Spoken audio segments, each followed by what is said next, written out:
Doctor Venkatesh ದಳವಾಯಿ ಅವರಿಗೆ ಧನ್ಯವಾದಗಳನ್ನು ಸಲ್ಲಿಸ್ತೇನೆ. ಈಗಾಗಲೇ ಇಲ್ಲಿರುವ ಎಲ್ಲರೂ ಕೂಡ ನನ್ನ ಸಂಗಾತಿಗಳು ಮತ್ತು ಸಹಪಾಠಿಗಳು. ಈಗಾಗಲೇ ನಾನು ನಿಮ್ಮ ಜೊತೆಗೆ ಓಡಾಡ್ತಾ ಇದ್ದೇನೆ, ಜೊತೆಗೆ ಇದ್ದೇನೆ. ಬಟ್ ಎಲ್ಲೋ ಮೂಲೆಯಲ್ಲಿ ಕೂತ್ಕೊಂಡಿದ್ದೇನೆ ಅಷ್ಟೇ ಅನಿಸುತ್ತೆ, ಮಾತಾಡೋಕ್ಕೆ ಅವಕಾಶ ಸಿಕ್ಕಿಲ್ಲ. ಕಾಲು ಶತಮಾನದ ಕನ್ನಡ ಕಾವ್ಯ ಅನ್ನೋ ಒಂದು ಶೀರ್ಷಿಕೆ ಏನಿದೆ, ಈ ಶೀರ್ಷಿಕೆಯನ್ನು ಇನ್ನಷ್ಟು ಸ್ವಲ್ಪ ಖಚಿತಗೊಳಿಸ್ಕೊಂಡು ನಾವು ಸರ್ ಜೊತೆಗೆ ನಾನು ಮಾತಾಡ್ತಾ ಇದ್ದೆ. ಮಾತಾಡ್ತಾ ಸರ್ ಅದನ್ನು ಹೇಳಿದ್ರು ಏನು ಮಾಡ್ಬೋದು ಅಂತ. ಕಾಲು ಶತಮಾನದ ಕನ್ನಡ ಕಾವ್ಯ ಅಂದರೆ ಕಾಲು ಶತಮಾನದ ಹೊಸ ತಲೆಮಾರಿನ ಕನ್ನಡ ಕಾವ್ಯದ ಓದು ಮತ್ತು ಸಂವಾದ.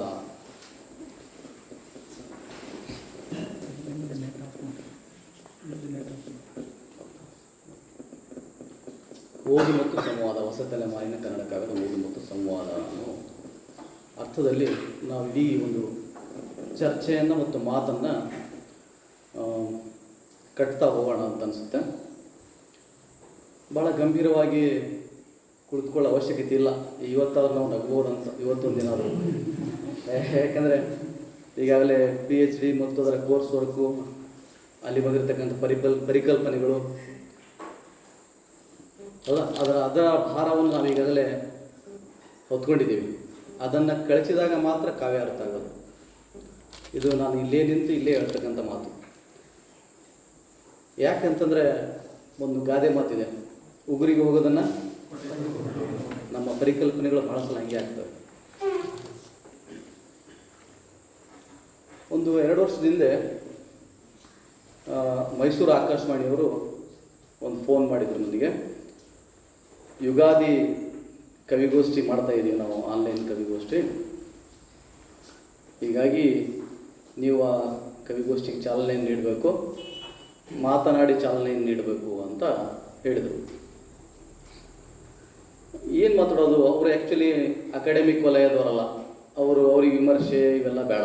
ನಿಜವಾಗಲೂ ಏನಿದೆ ನಮ್ಮ ಆಡಿಯನ್ಸ್ಗೆ ಅರ್ಥ ಆಗ್ತದೆ. ಯಾಕಂದ್ರೆ ಆಲ್ ಇಂಡಿಯಾ ರೇಡಿಯೋದೊಳಗಡೆ ನಿರ್ವಚನ ಅಂದರೆ ಯಾರಿಗೆ ಗೊತ್ತಾಗಲ್ಲ, ಪ್ರವಚನ ಅಂದರೆ ಮಾತ್ರ ಗೊತ್ತಾಗಲ್ಲ, ಅರ್ಥಾಯ್ತಾ? ಹೀಗಾಗಿ ಅಲ್ಲಿ ಆ ಆಡಿಯನ್ಸಿಗೆ ಗೊತ್ತಾಗೋ ಥರ ಮಾತಾಡಬೇಕು ಅಂದಾಗ ನನಗೆ ಒಂದು ರೂಪಕ ಬೆಳೀತು, ಒಂದು ಮೆಟಾಫರ್. ನಮ್ಮ ಉತ್ತರ ಕರ್ನಾಟಕದ ಕಡೆ ಮತ್ತು ಕರ್ನಾಟಕದ ಎಲ್ಲ ಕಡೆಯೂ ಕೂಡ ಒಂದು ನಂಬಿಕೆ ಏನಿದೆ ಅಂದರೆ, ಈ ಯಾರಾದರೂ ಕೊಳವೆ ಬಾವಿಯನ್ನು ಅಥವಾ ಬೋರ್ವೆಲ್ಲನ್ನು ಕೊರೆಸೋರು ಜಿಯೋಲಜಿಸ್ಟನ್ನ ಕನ್ಸಲ್ಟ್ ಮಾಡೋದು ಭಾಳ ಕಡಿಮೆ. ಭೂಗರ್ಭಶಾಸ್ತ್ರ ನಾವು ಏನು ಮಾಡ್ತೀವಿ, ಅಲ್ಲೇ ನಮ್ಮ ಸ್ಥಳೀಯ ಪರಿಣಿತರು, ಜಾನಪದ ಏನು ಜಗತ್ತಿದೆಯಲ್ಲ ಅವರಿಂದ ಬಂದಂಥವರಿಂದ ನಾವು ನಿರ್ದೇಶನ ತೊಗೊಳ್ತೀವಿ. ಅವರು ನಿಮಗೆಲ್ಲ ಗೊತ್ತಿರೋ ಹಾಗೆ ಒಂದು ತೆಂಗಿನಕಾಯಿಯನ್ನು ತೊಗೊಂಡು ಬಂದು, ನೀವು ಎಲ್ಲಿ ಹೇಳಿದ್ರೆ ನಿಮ್ಮ ಹೊಲನೋ ಮನೆಯೋ ಯಾವುದೋ ಒಂದು ಪಾಯಿಂಟ್ ಒಳಗಡೆ ಅದನ್ನು ತೊಗೊಂಡು ಹೋಗ್ತಾ ಈ ಒಂದು ಜಾಗದಲ್ಲಿ ನೀವು ಹಾಕ್ಬೋದು, ನೀರು ಬೀಳುತ್ತೆ ಅಂತ ಹೇಳ್ತಾರೆ. ಭಾಳ ಜನ ನಾವು ನೋಡಿದ್ದೀವಿ ಕೂಡ.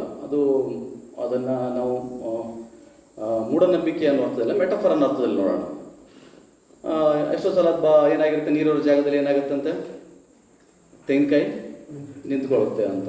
ಮತ್ತು ಇನ್ನೊಂದು ಕೆಲವರು ಕಟ್ಟಿಗೆಯನ್ನು ಬಳಸ್ತಾರೆ ಸಣ್ಣ, ಮತ್ತು ನಿಂಬೆಹಣ್ಣು, ಈ ಥರ ಏನೋ ಒಂದು ಶಕುನದ ಥರ ಬಳಸ್ತಾ ಹೋಗ್ತಾರೆ.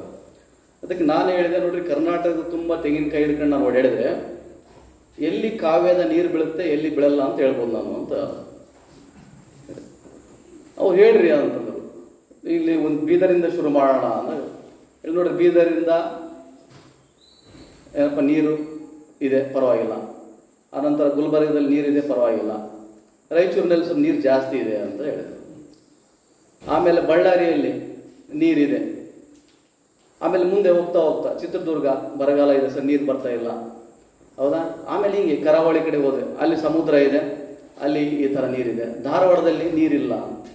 ಧಾರವಾಡದಲ್ಲಿ ಹಿಂಗೆ ನೀರಿಲ್ಲ ಅಂತೀರಿ. ಅದಕ್ಕೆ ಯಾಕಂದ್ರೆ ಧಾರವಾಡದಲ್ಲಿ ನೀರು ಯಾಕಿಲ್ಲ ಅಂದರೆ, ಧಾರವಾಡದಲ್ಲಿರೋದಂಥ ಯಾವ ದೊಡ್ಡ ಲೇಖಕರು ಧಾರವಾಡದವರಲ್ಲ ಅವರೆಲ್ಲರೂ ಕೂಡ ಗದಗ ಮತ್ತು ಈ ಭಾಗದ ಹಳ್ಳಿಗಳಿಂದ ಬಂದವರು. ಮತ್ತು ಹಂಗಾರೆ ನಿಮ್ಮ ತೆಂಗಿನಕಾಯಿ ಎಲ್ಲಿ ಮಕಾಡೆ ಮಲಗುತ್ತೆ ಅಂದರೆ ಬೆಂಗಳೂರಿನಾಗ ಮಲಗುತ್ತೆ ಅಂತ ಹೇಳಿದ್ರು ನಾನು. ಯಾಕಂದ್ರೆ ಬೆಂಗಳೂರಿನಾಗ ಯಾರು ಕೂಡ ಸ್ವಂತ ಕವಿ ಲೇಖಕರು ಅಲ್ಲೇ ಹುಟ್ಟಿ ಬೆಳೆದವರು ಇಲ್ಲವೇ ಇಲ್ಲ. ಎಲ್ಲರೂ ಕೂಡ ಮೈಗ್ರೇಟ್ ಆಗಿರುವಂಥವ್ರು. ಫಸ್ಟ್ ಜನ್ರೇಷನ್ ಆಯಿತು, ಈಗ 2ನೇ ಜನ್ರೇಷನ್ ಕೂಡ. ಸುಮ್ಮನೆ ಜಸ್ಟ್ ಇದನ್ನು ನಾನು ಮೆಟಾಫರಿಕಲ್ ಆಗಿ ಹೇಳಿರುವಂಥದ್ದು. ಅಂದರೆ ಕಾವ್ಯ ಅನ್ನೋದು ಒಂದು ಜಲದ ಕಣ್ಣು, ಅದು ಮೂಲತಃ ಜಲದ ಕಣ್ಣು. ಯಾಕೆ ಅಂತಂದರೆ ಉಳಿಗಮಾನ್ಯ ಅಥವಾ ನಮ್ಮ ರೈತಾಪಿ ಸಂಸ್ಕೃತಿ ಒಳಗಡೆ ನೀರು ಇದೆಯಲ್ಲ ಅದು ಬಹಳ ಮುಖ್ಯ. ನಾಗರಿಕತೆಗಳು ಬೆಳೆಯೋದಕ್ಕೂ ನೀರು ಕೂಡ ಬಹಳ ಮುಖ್ಯ. ಹೀಗಾಗಿ ಅಲ್ಲಿ ಎಕ್ಸ್ಪರ್ಟ್ಸ್ಗಳಿಗೆ ಗೊತ್ತಿರ್ತದೆ ಎಲ್ಲಿ ತೋಡಿದರೆ ನೀರು ಬರುತ್ತೆ, ಏನು ಬರುತ್ತೆ ಅನ್ನೋದು. ಹೀಗಾಗಿ ಈ ಜಲದ ಕಣ್ಣು ಇದೆಯಲ್ಲ, ಕಾವ್ಯ ಅನ್ನೋದಿದೆಯಲ್ಲ, ಇದು ಜನಪದರ ಜಲದ ಕಣ್ಣು. ಇದು ಅಲ್ಲಿಂದ ನಮ್ಮ ಶಿಷ್ಟ ಪರಂಪರೆಗೆ ಬಂದಿರೋದು, ಶಿಷ್ಟ ಕಾವ್ಯಕ್ಕೆ ಬಂದಿರೋದು.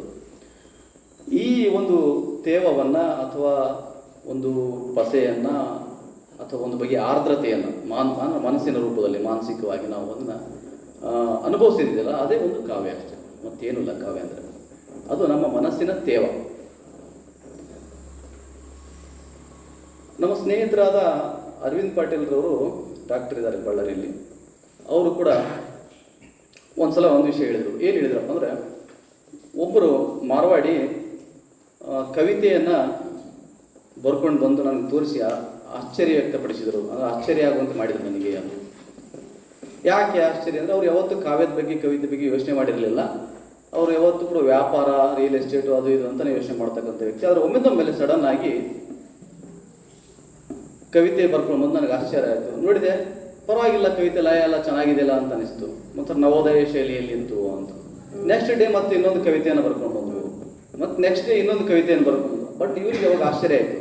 ಯಾಕಂದ್ರೆ ಇವರು ವರ್ಷಾನುಗಟ್ಟಲೆ ಬರೆದದನ್ನು ಪ್ರಕಟಿಸಬೇಕು ಬೇಡ ಅಂತ ಚಿಂತೆ ಮಾಡ್ಕೊಂಡು ಕೂತಿದ್ರು ಇವರು ಆ್ಯಕ್ಚುಲಿ 7-8 ವರ್ಷದಿಂದ. ಬಟ್ ಈ ವ್ಯಕ್ತಿ ಇದನ್ನು ಹೆಂಗೆ ಬರ್ಕೊಂಡು ಬಂದ, ಹೆಂಗೆ ಸಾಧ್ಯ ಆಯಿತು ಅಂದಾಗ ಆತ ಹೇಳಿದ್ದು, ಅದಕ್ಕೆಲ್ಲ ನಮ್ಗೆ ಟೈಮ್ ಇರಲ್ಲ ಸರ್, ಚಾಟ್ GPT ಇದೆಯಲ್ಲ, ಚಾಟ್ GPT ಒಳಗಡೆ ನಿಮಗೇನು ಬೇಕು ಅದನ್ನು ಬರೆದು ಕೊಡುತ್ತೆ, ಯಾವ ಸ್ಟೈಲಲ್ಲಿ ಬೇಕಾದರೆ. ಒಂದು 40% ಕುವೆಂಪು, ಒಂದು 20% ಬೇಂದ್ರೆ, 30% ಅಥವಾ 10% ಸಿದ್ಧಲಿಂಗಯ್ಯ, ಪ್ರತಿಭಾನಂದ ಕುಮಾರ್, ಇವನ್ನೆಲ್ಲ ಮಿಕ್ಸ್ ಮಾಡಿ ಒಂದು ಹೊಸ ಶೈಲಿ ಪದ್ಯ ಮಾಡಿ ಕೊಡಿದ್ರೆ ಅದೇ ಶೈಲಿಯಲ್ಲಿ ಪದ್ಯ ಮಾಡಿ ಕೊಡುತ್ತೆ ಅಂತ ಹೇಳಿದರು. ಇವೆರಡು ಮೆಟಫರ್ಗಳ ಜಗತ್ತಿನ ಇವತ್ತಿನ ಸಮಕಾಲೀನ ಕಾಲದ ಒಳಗಡೆ ನಾವು ಕಾವ್ಯವನ್ನು ಯಾವ ರೀತಿ ನೋಡಬೇಕು. ಒಂದು ಕಡೆ ಚಾಟ್ GPT ಹೇಳ್ತಾ ಇದೆ, ಸಂವೇದನೆ ಬೇಕಂತೇನಿಲ್ಲ, ಅದು ನಿಮ್ಮ ಪರವಾಗಿ ಮಷೀನ್ ಮಾಡಿಕೊಡುತ್ತೆ. ಎಲ್ಲೋ ಯುದ್ಧ ಆದರೂ ಕೂಡ ಚಾಟ್ GPT ಕೊಟ್ಟರೆ ಕವಿತೆ ಬರ್ಕೊಡುತ್ತದೆ. ಯಾರ ಮೇಲೆ ಅತ್ಯಾಚಾರ ಆದರೂ ಕೂಡ ನೀವೇನು ಜಾಸ್ತಿ ತಲೆ ಕೆಡಿಸು, BP ಶುಗರ್ ಜಾಸ್ತಿ ಮಾಡ್ಕೊಳ್ಬೇಕಾಗಿಲ್ಲ, ಕವಿತೆ ಬರ್ಕೊಡುತ್ತದೆ ಅಂತ ಒಂದು ಕಡೆ. ಇನ್ನೊಂದು ಕಡೆ ನಾವೇನು ಹೇಳ್ತಾ ಇದ್ವಿ, ಅದು ಜಲದ ಕಣ್ಣು, ತೆಂಗಿನಕಾಯಿ ಥರನ ಹುಡ್ಕೊಂಡು ಹೋಗಬೇಕು, ಎಲ್ಲೋ ಒಂದು ಕಡೆ ನೀರು ಬೀಳಬಹುದು ಅಂತ ನಾವು ಇನ್ನೊಂದು ಕಡೆ ಹೇಳ್ತೇವೆ. ಈ ಎರಡು ರೂಪಗಳ ಮಧ್ಯೆ ಸಮಕಾಲೀನ ಕಾವ್ಯವನ್ನು ಯಾವ ರೀತಿ ನೋಡಬೇಕು ಅಂತ ಅಂದಾಗ ನನಗೆ ಕೆಲವು ಏನಂತೀವಿ ರೀಡಿಂಗ್ಸ್ಗಳು ಕಳೆದ ಒಂದು 20 ವರ್ಷದಿಂದ ಕಾವ್ಯದ ಜೊತೆ ಒಡನಾಟದಲ್ಲಿರೋದ್ರಿಂದ ನನ್ನ ಅನುಭವಕ್ಕೆ ಬಂದಿರೋದನ್ನು ನಿಮ್ಮ ಮುಂದೆ ಹೇಳಕ್ಕೆ ಪ್ರಯತ್ನ ಪಡ್ತೀನಿ. 90ರ ದಶಕದಲ್ಲಿ ಜಾಗತಿಕವಾಗಿ USSR ನಿಮಗೆಲ್ಲ ಗೊತ್ತಿದೆ, ರಷ್ಯಾಕ್ಕೆ ನಾವು ಕರಿತಾ ಇದ್ದೀವಿ ಅಲ್ವಾ, ಯುನೈಟೆಡ್ ಸೋಷಿಯಲಿಸ್ಟ್ ಸೊವೆರಿಯನ್ ಆಫ್ ರಷ್ಯಾ. ಒಂದು ಕಡೆ ಅದಕ್ಕೆ ವಿರುದ್ಧವಾಗಿರತಕ್ಕಂಥದ್ದು ಅಮೇರಿಕಾ. ಇವರಿಬ್ಬರ ಮಧ್ಯೆ 60s ಒಂದು ಶೀತಲ ಸಮರ ಅನ್ನೋದು ನಿರಂತರವಾಗಿ ಜಾರಿಯಲ್ಲಿತ್ತು. ಈ ಶೀತಲ ಸಮರ ಅಂದರೆ ಕೋಲ್ಡ್ ವಾರ್, ನಿಮಗೆಲ್ಲ ಗೊತ್ತು. ಅದು ಏನು ಯುದ್ಧ ಮಾಡೋಂಥಲ್ಲ, ಡೈರೆಕ್ಟ್ ಬಾಂಬ್ಗಳನ್ನು ತೊಗೊಂಡು ಹಾಕೋದು ಅಥವಾ ಆ ಥರದ್ದೇನಲ್ಲ. ಶೀತಲ ಸಮರ ಅಂದರೆ ಪ್ರತಿಯೊಂದರಲ್ಲಿ ಕಾಂಪಿಟೇಷನ್ ನಡೀತಾ ಇತ್ತು ವಿಜ್ಞಾನದೊಳಗಡೆ. ಯಾರೋ ಈಗ ರಷ್ಯಾದವರು ಒಂದು ಉಪಗ್ರಹ ಹಾರಿಸಿದ್ರಪ್ಪ ಅಂದ ತಕ್ಷಣ ಸ್ಪುಟ್ನಿಕ್ ಉಪಗ್ರಹ ಅವರೇ ಫಸ್ಟ್ ಹಾರಿಸಿದ್ರು. ಅಮೇರಿಕದವ್ರು ನಾಸಾದವ್ರು ಮತ್ತೇನೋ ಒಂದು ತಯಾರು ಮಾಡೋರು. ಆಮೇಲೆ ಇವರೇನೋ ಒಂದು ಹೊಸದು ಕಂಡಿಡಿದ ತಕ್ಷಣ ಇವರೇನೋ ಕಂಡಿಡೋರು. ಈ ರೀತಿ ಕಾಂಪಿಟೇಷನ್ ನಡೀತಾ ಅಮೇರಿಕಾ ಅನ್ನೋದು ಸೂಪರ್ ಪವರ್ ಆಗಿ ಹೊಮ್ಮಿದ್ದು ಯಾವಾಗಪ್ಪ ಅಂದರೆ 2ನೇ ಮಹಾಯುದ್ಧದಲ್ಲಿ ಹಿರೋಶಿಮಾ ನಾಗಸಾಕಿಯ ಮೇಲೆ ಅಣು ಬಾಂಬನ್ನು ಹಾಕಿದಾಗ ಇಡೀ ಜಗತ್ತು ಅವಾಗ ಅಮೇರಿಕಾವನ್ನು ಒಂದು ಸಾಮ್ರಾಜ್ಯಶಾಹಿಯ ರಾಷ್ಟ್ರ ಹೌದು ಮತ್ತು ಅದು ಬಹಳ ಪ್ರಬಲವಾದ ಸೂಪರ್ ಪವರ್ ಕಂಟ್ರಿ ಅನ್ನೋದನ್ನು ಒಪ್ಪುಗೊಳ್ಳಕ್ಕೆ ಶುರು ಮಾಡಿತು. ಅಂಥ ಸಂದರ್ಭದಲ್ಲಿ ಈ ಶೀತಲ ಸಮರ ನಡೆದಿತ್ತಲ್ಲ, ಈ ಶೀತಲ ಸಮರ ನಡೀತಾ ಎಷ್ಟರ ಮಟ್ಟಿಗೆ ಆ ಶೀತಲ ಸಮರ ನಡೀತಾ ಇತ್ತು ಅಂದರೆ ಅಮೇರಿಕಾದವ್ರನ್ನ ಇವರು ಸ್ಪೈಗಳಂತಿದ್ರು, ಇವರನ್ನು ಅವರು ಸ್ಪೈಗಳಂತ ಕರಿತಾ ಇದ್ರು. ಸಾಹಿತ್ಯ ಲೋಕದಲ್ಲಿ ಯಾರ್ಯಾರು ನೋಬೆಲ್ ಪ್ರೈಸ್ ಸಿಕ್ಕರೆ, ಉದಾಹರಣೆಗೆ ಬೋರಿಸ್ ಪಾಸ್ತರ್ನಾಕ್ಕಿಂತವರಿಗೆಲ್ಲ ನೋಬೆಲ್ ಪ್ರೈಸ್ ಸಿಕ್ಕರೆ ರಷ್ಯಾದೊಳಗಡೆ, ಅವರು ಪ್ರಶಸ್ತಿಯನ್ನು ಸ್ವೀಕರಿಸೋಕ್ಕಾಗ್ತಿರಲಿಲ್ಲ ಅಲ್ಲಿ ಸ್ಟಾಕ್ಹೋಮ್ಗೆ ಹೋಗಿ. ಯಾಕಂದ್ರೆ ಅವನು ದೇಶದ್ರೋಹಿ ಆಗ್ತಿದ್ದ. ಯಾಕಂದ್ರೆ ಆ ಪ್ರಶಸ್ತಿಗಳೆಲ್ಲ ಬಹುತೇಕ ಅಮೇರಿಕ ಮತ್ತು ಯುರೋಪ್ ಕೇಂದ್ರಿತ ದೇಶಗಳಿದ್ದವರಿಗೆ ಬಹಳಷ್ಟು ಕೊಟ್ಟಿರುವಂಥದ್ದು. ನಿಮಗೆಲ್ಲ ಗೊತ್ತಿರೋ ನೋಬೆಲ್ ಪ್ರೈಸ್ ಭಾಳ ಶ್ರೇಷ್ಠ ಇರಬಹುದು, ಆದರೆ ಅದರ ಹಿಂದೆನೂ ಕೂಡ ಒಂದು ದೊಡ್ಡ ರಾಜಕೀಯ ಇದೆ. ಆಫ್ರಿಕಾದ ಅಚಿಬೆಗೆ ಅವಾರ್ಡನ್ನು ಕೊಡೋಕ್ಕಾಗಿಲ್ಲ, ಅಥವಾ ಯಾರು ಇನ್ನೊಬ್ಬ ನಮ್ಮ ಮನೆ ತೀರ್ಕೊಟ್ಟಲ್ಲ ಗೋಗಿಯೋ ಅಥಿಯಾಂಗೋ ಭಾಳ ದೊಡ್ಡ ಚಿಂತಕ, ಆತನಿಗೆ ಅವಾರ್ಡ್ ಕೊಟ್ಟಿಲ್ಲ. ಸ್ಟ್ರಿಂಡ್ಬರ್ಗ್ನಿಗೆ ಅವಾರ್ಡ್ ಕೊಡೋಕ್ಕಾಗಿಲ್ಲ. ರಷ್ಯಾದ ಎಷ್ಟು ದೊಡ್ಡ ದೊಡ್ಡ ಕವಿಗಳು ಕೊಟ್ಟಿಲ್ಲ. ಯಾಕಂದ್ರೆ ಯಾವಾಗಲೂ ಕೂಡ ಈ ಸಮಾಜವಾದಿ, ಸಮತಾವಾದ ಅಥವಾ ಜನರ ಬಗ್ಗೆ ಅಥವಾ ಕಾರ್ಮಿಕರ ಬಗ್ಗೆ, ಕಾಯಕ ಜೀವಿಗಳ ಬಗ್ಗೆ, ಜನಸಾಮಾನ್ಯರ ಬಗ್ಗೆ ಚಿಂತನೆ ಮಾಡ್ತಕ್ಕಂಥ ಐಡಿಯಾಲಜಿ ಇರುವಂಥ ದೇಶಗಳ ಸಾಹಿತ್ಯಕ್ಕೆ ಅದು ಯಾವತ್ತೂ ಮನ್ನಣೆ ಕೊಡಲೇ ಇಲ್ಲ. ಅದು ಯಾವಾಗಲೂ ಕೂಡ ಯುರೋಪ್ ಮತ್ತು ಅಮೆರಿಕ ಪ್ರೇರಿತ ಬಂಡವಾಳಶಾಹಿ ವ್ಯವಸ್ಥೆಯ ಸಾಹಿತ್ಯಕ್ಕೆ ಯಾವತ್ತೂ ಕೂಡ ಒತ್ತು ಕೊಡ್ತಾ ಇತ್ತು. ಇದು ನಡೀತಾ ಇತ್ತು. ಬಟ್ 1990ರಲ್ಲಿ ನಾನು ಹೇಳ್ತಾ ಇದ್ದಲ್ಲ, ಏನಾಯಿತು ಅಂದರೆ ಆ ರಷ್ಯಾ ಒಕ್ಕೂಟ ಬಿರುಕಾಗಿ ಒಡೆದು ಹೋಗುತ್ತೆ ಗೋರ್ಬಚೇವ್ ಕಾಲದಲ್ಲಿ. ಒಡೆದು ಹೋದಾಗ ಇಡೀ ಜಗತ್ತಿನೊಳಗಡೆ ಎಲ್ಲ ವಾದಗಳು, ಸಂಶೋಧನೆಗಳು, ಶೈಕ್ಷಣಿಕ ಹರಟೆಗಳೆಲ್ಲವೂ ಕೂಡ ಅಮೇರಿಕದ ಒಂದು ನಿರ್ದೇಶನದಲ್ಲಿ ಶುರು ಆಗ್ತವೆ. ಅಲ್ಲಿವರೆಗೇನು ಅಮೇರಿಕ ರಷ್ಯಾ ಇತ್ತು, ಒಂದು ಕಡೆ ಸಮತಾವಾದ, ಇನ್ನೊಂದು ಕಡೆ ಬಂಡವಾಳಶಾಹಿವಾದ ಇತ್ತಲ್ಲ, ಸಮತಾವಾದ ಅನ್ನೋದು ಕೊಲ್ಯಾಪ್ಸ್ ಆಗಿ ಕೇವಲ ಬಂಡವಾಳಶಾಹಿವಾದ, ಕ್ಯಾಪಿಟಲಿಸಮ್, ಕ್ರೋನಿ ಕ್ಯಾಪಿಟಲಿಸಮ್ ಇದು ಶುರುವಾಯಿತು 90sಲ್ಲಿ, 90ರ ದಶಕದಲ್ಲಿ. ಶುರುವಾದಾಗ ಅಮೇರಿಕದ ಫಂಡಿಂಗ್ ಏಜೆನ್ಸಿಗಳು ಈಗಲೂ ತುಂಬ ಇದ್ದಾವೆ. ನಮ್ಮಲ್ಲಿ ಭಾಳಷ್ಟು ಜನ ಅದನ್ನು ತೊಗೊಂಡಿದ್ದಾರೆ. ಫೋರ್ಡ್ ಫೌಂಡೇಶನ್ ಆಗಲಿ ಅಥವಾ ಇನ್ಯಾವುದೇ ರೀತಿಯ ಫೌಂಡೇಶನ್, ಅವರು ತಮ್ಮ ಸಂಶೋಧನೆಗೆ ಫಂಡಿಂಗನ್ನು ಮಾಡ್ತಾಯಿದ್ರು. ಫಂಡಿಂಗ್ ಮಾಡಿ ಸಂಶೋಧನೆ ಮಾಡ್ರಿ ಅಂತ. ಇದರ ಹಿಂದೆ ಹೊಂದಿರುವ ರಾಜಕೀಯ ಏನಪ್ಪ ಅಂದರೆ, ಯಾವುದೇ ದೊಡ್ಡ ದೊಡ್ಡ ಸಂಸ್ಥೆಗಳು ನಿಮಗೆ ಫಂಡಿಂಗ್ ಮಾಡಿದಾಗ ಆ ಸಂಸ್ಥೆಗೆ ವಿರುದ್ಧವಾದ ವರದಿಯನ್ನು ನೀವು ಕೊಡೋಕ್ಕೆ ಸಾಧ್ಯನೇ ಇಲ್ಲ. ಆ ಸಂಸ್ಥೆಯ ಹಿತಾಸಕ್ತಿಗಳನ್ನು ಕಾಪಾಡುವ ವರದಿಗಳನ್ನು ಮಾತ್ರ ತಯಾರು ಮಾಡ್ತೀವಿ. ಯಾಕಂದ್ರೆ ಅದು ಫಂಡಿಂಗ್ ಕೊಟ್ಟಿರೋದು. ಯಾಕಂದ್ರೆ ಅವರ ಒಂದು ಇದಕ್ಕೆ ನಾವು ಒಳಗಾಗೇ ಇರ್ತೀವಿ, ಅನಿವಾರ್ಯ ಅದು ಆ ಥರ ನಡೀತಾ ಇರೋದು. ಇಂಥ ಒಂದು ಕಾಲಘಟ್ಟದೊಳಗಡೆ 90ರ ದಶಕದೊಳಗಡೆ ನಿಮಗೆಲ್ಲ ಗೊತ್ತಿರುವ ಹಾಗೆ ಜಾಗತಿಕವಾಗಿ ತೃತೀಯ ರಾಷ್ಟ್ರಗಳಲ್ಲಿ LPG ಅನ್ನೋ ಕಾನ್ಸೆಪ್ಟ್ ಶುರು ಆಯಿತು. ಲಿಬ್ರಲೈಸೇಷನ್, ಪ್ರೈವೇಟೈಸೇಷನ್ ಮತ್ತು ಗ್ಲೋಬಲೈಸೇಷನ್. ಖಾಸಗೀಕರಣ, ಉದಾರೀಕರಣ ಮತ್ತು ಜಾಗತೀಕರಣ. ವಿಶೇಷವಾಗಿ ಈ ಜಾಗತೀಕರಣ ಇದೆಯಲ್ಲ, ಇದು ಮುಕ್ತ ಮಾರುಕಟ್ಟೆ ವ್ಯವಸ್ಥೆಯನ್ನು ಹುಟ್ಟು ಹಾಕಿದ ಮೇಲೆ ಅಭಿವೃದ್ಧಿ ಹೊಂದಿದ ಕೆಲವು G8 ಕಂಟ್ರಿಗಳಿಲ್ಲ, ಅವರಿಗೆ ಅದು ವರದಾನವಾಗಿ ಪರಿವರ್ತನೆ ಆಯಿತು. ಅಭಿವೃದ್ಧಿಶೀಲ ಅಥವಾ ಹಿಂದುಳಿದ ರಾಷ್ಟ್ರಗಳಿಗೆ ಅದು ಶಾಪವಾಗಿ ಶುರುವಾಯಿತು. ಅದರ ಪರಿಣಾಮ ಈಗ ನೋಡ್ತಾ ಇದ್ದೀವಿ ನಾವು. ಶುರುವಾಗಿದ್ದು 90ರ ದಶಕದಲ್ಲಿ ಗ್ಯಾಟ್ ಮತ್ತು ಒಪ್ಪಂದ ಬಂದ ಮೇಲೆ. ಬಟ್ ಅದರ ಪರಿಣಾಮ ಇವತ್ತು ನೋಡ್ತಾ ಇದ್ದೀವಿ. ಸಣ್ಣ ಸಣ್ಣ ಹಳ್ಳಿಗಳಲ್ಲೂ ಕೂಡ ಮಲ್ಟಿನ್ಯಾಷನಲ್ ಕಂಪನಿಯ ಮಾಲ್ಗಳನ್ನು ನೋಡ್ತಾ ಇದ್ದೀವಿ. ನಿಮ್ಮೂರಿನ ಬಸ್ಸಪ್ಪನ ಕಿರಾಣಿ ಅಂಗಡಿ ಅವ್ರ ಜೊತೆ ಕಾಂಪೀಟ್ ಮಾಡೋಕ್ಕಾಗಲ್ಲ. ಅವರು ಡಿಸ್ಕೌಂಟ್ ಕೊಟ್ಟು ಗ್ರಾಹಕರನ್ನು ಸೆಳೆದ ಹಾಗೆ ಇವರು ಸೆಳೆಯೋಕ್ಕಾಗಲ್ಲ. ಯಾಕಂದರೆ ದೊಡ್ಡ ದೊಡ್ಡ ಬಂಡವಾಳಗಾರರು ಸಣ್ಣ ಸಣ್ಣ ಏನು ವ್ಯಾಪಾರಗಳಲ್ಲಿ ಕೂಡ ಈ ಹೂಡಿಕೆಯನ್ನು ಮಾಡ್ತಾ ಇದ್ದಾರೆ. ಅದರ ಪರಿಣಾಮನೇ ಆಗಿರೋದು. ಈ ಒಟ್ಟಾರೆ ಪರಿಣಾಮ ಸಾಂಸ್ಕೃತಿಕ ಲೋಕದ ಮೇಲೆ ಏನಾಯಿತು, ಹೆಂಗಾಯಿತು? ಯಾಕಂದರೆ ಅದು ಯಾವಾಗಲೂ ಪೊಲಿಟಿಕಲ್ ಚೇಂಜ್ ಅನ್ನೋದು ಕಲ್ಚರಲ್ ಚೇಂಜ್ ಆಗಿ ಕನ್ವರ್ಟ್ ಆಗುತ್ತೆ, ಸೋಷಿಯಲ್ ಚೇಂಜ್ ಆಗಿ ಕನ್ವರ್ಟ್ ಆಗ್ತದೆ. ಇದರ ಬರೀ ನೆಗೆಟಿವ್ ಅಂತಲ್ಲ, ಪ್ಲಸ್ ಪಾಯಿಂಟ್ ಕೂಡ ಇದೆ. ಗ್ಲೋಬಲೈಸೇಷನ್ ವತಿಯಿಂದಲೇ ನಾವು ಎಲ್ಲರ ಹತ್ರ ನಮ್ಮ ಹತ್ರ ಟೆಲಿಫೋನ್ ಬಂದು ಈಗ ಮೊಬೈಲ್ ನಾವು ನೋಡ್ತಾ ಇದ್ದೀವಿ ಅಲ್ವಾ. ಈ 90ರ ದಶಕದ ಬೆಳವಣಿಗೆಯ ನಂತರ 2005ರ ನಂತರ ಇಡೀ ಜಗತ್ತು ಗ್ಲೋಬಲೈಸೇಷನ್ ನಂತರ ಡಿಜಿಟಲೀಕರಣಕ್ಕೆ ಒಳಗಾಗುತ್ತೆ. ಈ ಡಿಜಿಟಲೀಕರಣ ಅನ್ನೋದು ಗ್ಲೋಬಲೈಸೇಷನ್ನ ಮುಂದುವರಿದ ಭಾಗವಾಗಿ ಗ್ಲೋಬಲ್ ವಿಲೇಜ್ ಅನ್ನೋ ಕಾನ್ಸೆಪ್ಟನ್ನು ಕೊಡ್ತಾ ಹೋಗ್ತಾ ಇದೆ. ಈ ಡಿಜಿಟಲೀಕರಣ ಬಂದ ಮೇಲೆ ಸಾಂಪ್ರದಾಯಿಕ ಅರ್ಥದ ಸಾಹಿತ್ಯ ಯಾವ ರೀತಿ ಶಿಫ್ಟ್ ಆಗ್ತಾ ಹೋಯಿತು ಅನ್ನೋದನ್ನು ನಾವು ನೋಡ್ತಾ ಹೋಗೋಣ. ಮುಖ್ಯವಾಗಿ ಕನ್ನಡ ಕಾವ್ಯದೊಳಗಡೆ ಕಾಲು ಶತಮಾನ ಅಂತ ತಗೊಂಡಾಗ, ಈ ಕಾಲು ಶತಮಾನ ಈ ರಾಜಕೀಯ ಸ್ಥಿತ್ಯಂತರಗಳ ಕಾಲಘಟ್ಟ ಅಂತ ನಮ್ಮ ಶೀರ್ಷಿಕೆಗೆ ನಾವು ಬರೋದಾದರೆ, ಈ ರಾಜಕೀಯ ಸ್ಥಿತ್ಯಂತರಗಳ ಕಾಲಘಟ್ಟ ಇದು. ಇಲ್ಲಿ ಜಾಗತೀಕರಣ ಇದೆ, ಉದಾರೀಕರಣ ಇದೆ, ಖಾಸಗೀಕರಣ ಇದೆ ಮತ್ತು ಡಿಜಿಟಲೀಕರಣ ಕೂಡ ಇದೆ. ಈ ಸಂದರ್ಭದೊಳಗಡೆ ತೃತೀಯ ಜಗತ್ತಿನ ರಾಷ್ಟ್ರಗಳ ಭಾಷೆ, ಸಂಸ್ಕೃತಿ, ಜನಾಂಗ ಅಥವಾ ರಾಜಕೀಯ ಪಕ್ಷಗಳು, ಇವರ ಅಸ್ತಿತ್ವ ಏನು, ಇವರು ಯಾವುದರಿಂದ ಪ್ರಭಾವಿತರಾಗ್ತಾ ಇದ್ದಾರೆ, ಇವರು ಮಾಡ್ತಕ್ಕಂಥ ಚಲನೆ ಯಾವ ಕಡೆ ಇದೆ ಅನ್ನೋದನ್ನು ನಾವು ನೋಡಿದಾಗ, ಕಾವ್ಯದ ಮುಖಾಂತರ ನೋಡಿದಾಗ ನಮಗೆ ಹೊಸ ಬಗೆಯ ಕೆಲವು ಒಳನೋಟಗಳು ಸಿಗ್ತಾ ಹೋಗ್ತವೆ. ನೋಡಿ, ನಿಮಗೆಲ್ಲ ಗೊತ್ತಿರುವಂಥ, ನಮಗೆ ಗೊತ್ತಿರುವಂಥ ಕನ್ನಡ, ಆಧುನಿಕ ಕನ್ನಡ ಸಾಹಿತ್ಯದೊಳಗಡೆ 100 ವರ್ಷ ಸಾಹಿತ್ಯದೊಳಗಡೆ 1921 ನಾವು ಯಾವುದು ನಮ್ಮ ಇಂಗ್ಲೀಷ್ ಗೀತೆಗಳಿಂದ ಶುರು ಮಾಡಿದರೆ 4 ಪ್ರಮುಖ ಟ್ರೆಂಡ್ಗಳನ್ನು ನೋಡ್ತೀವಿ ನಾವು. ಟ್ರೆಂಡ್ಸ್ ಒಂದು ನವೋದಯ ಇದೆ, ಪ್ರಗತಿಶೀಲ ಇದೆ, ನವ್ಯ ಇದೆ, ದಲಿತ ಬಣ್ಣ. ಅದಾದಮೇಲೆ ವಿಶೇಷವಾಗಿ ನಾವು ಯೂನಿವರ್ಸಿಟಿಲಿ ಓದ್ತಕ್ಕಂಥವ್ರು ಅಥವಾ ರಿಸರ್ಚ್ ಮಾಡ್ತಕ್ಕಂಥವ್ರು, ಪಾಠ ಮಾಡ್ತಕ್ಕಂಥವ್ರಿಗೆ ಯಾವುದು ಅಥವಾ ಏನು ಟ್ರೆಂಡ್ ನಡೀತಾ ಇದೆ ಅಂದರೆ ಆ ಪ್ರಶ್ನೆಗೆ ಉತ್ತರ ಇಲ್ಲ. ಭಾಳ ಜನ ಅಲ್ಲಿಗೆ ಬಂದು ನಿಲ್ತಾರೆ ಅಷ್ಟೇ. ನಮ್ಮ ಅಕಾಡೆಮಿಕ್ ವಲಯದ ಎಷ್ಟೋ ಯೂನಿವರ್ಸಿಟಿಗಳು ಈಗ ಬರೀತಕ್ಕಂಥವರ ಕವಿತೆಗಳನ್ನು ಕಥೆಗಳನ್ನು ಟೆಕ್ಸ್ಟ್ ಬುಕ್ಕಲ್ಲಿ ಕನ್ವರ್ಟ್ ಮಾಡಿದ್ದಾವೆ, ಹಾಕಿದ್ದಾರೆ ಟೆಕ್ಸ್ಟ್ ಬುಕ್ಕಲ್ಲಿ. ಬಟ್ ಅದನ್ನು ಹೆಂಗೆ ಪಾಠ ಮಾಡಬೇಕು ಅನ್ನೋದು ಯಾರಿಗೂ ಗೊತ್ತಿಲ್ಲ. ಇದು ಇವತ್ತಿನ ಜ್ವಲಂತ ಸಮಸ್ಯೆ. ಹಳೆಗನ್ನಡ ರಸಗ್ರಹಣ ಶಿಬಿರ ನಮ್ಗೆ ಗೊತ್ತು, ಬಟ್ ಆಧುನಿಕೋತ್ತರ ಕಾಲದ ರಸಗ್ರಹಣ ಶಿಬಿರ ಮಾಡಿದ್ರೆ ಹೆಂಗಿರ್ತದೆ ಪೋಸ್ಟ್ ಮಾಡರ್ನಿಸಮ್ ಸಂದರ್ಭದೊಳಗಡೆ ಅನ್ನೋದು ಇದು ಬಹಳ ಮುಖ್ಯವಾಗಿ ಆಗಲೇಬೇಕಾಗಿರುವಂಥದ್ದು.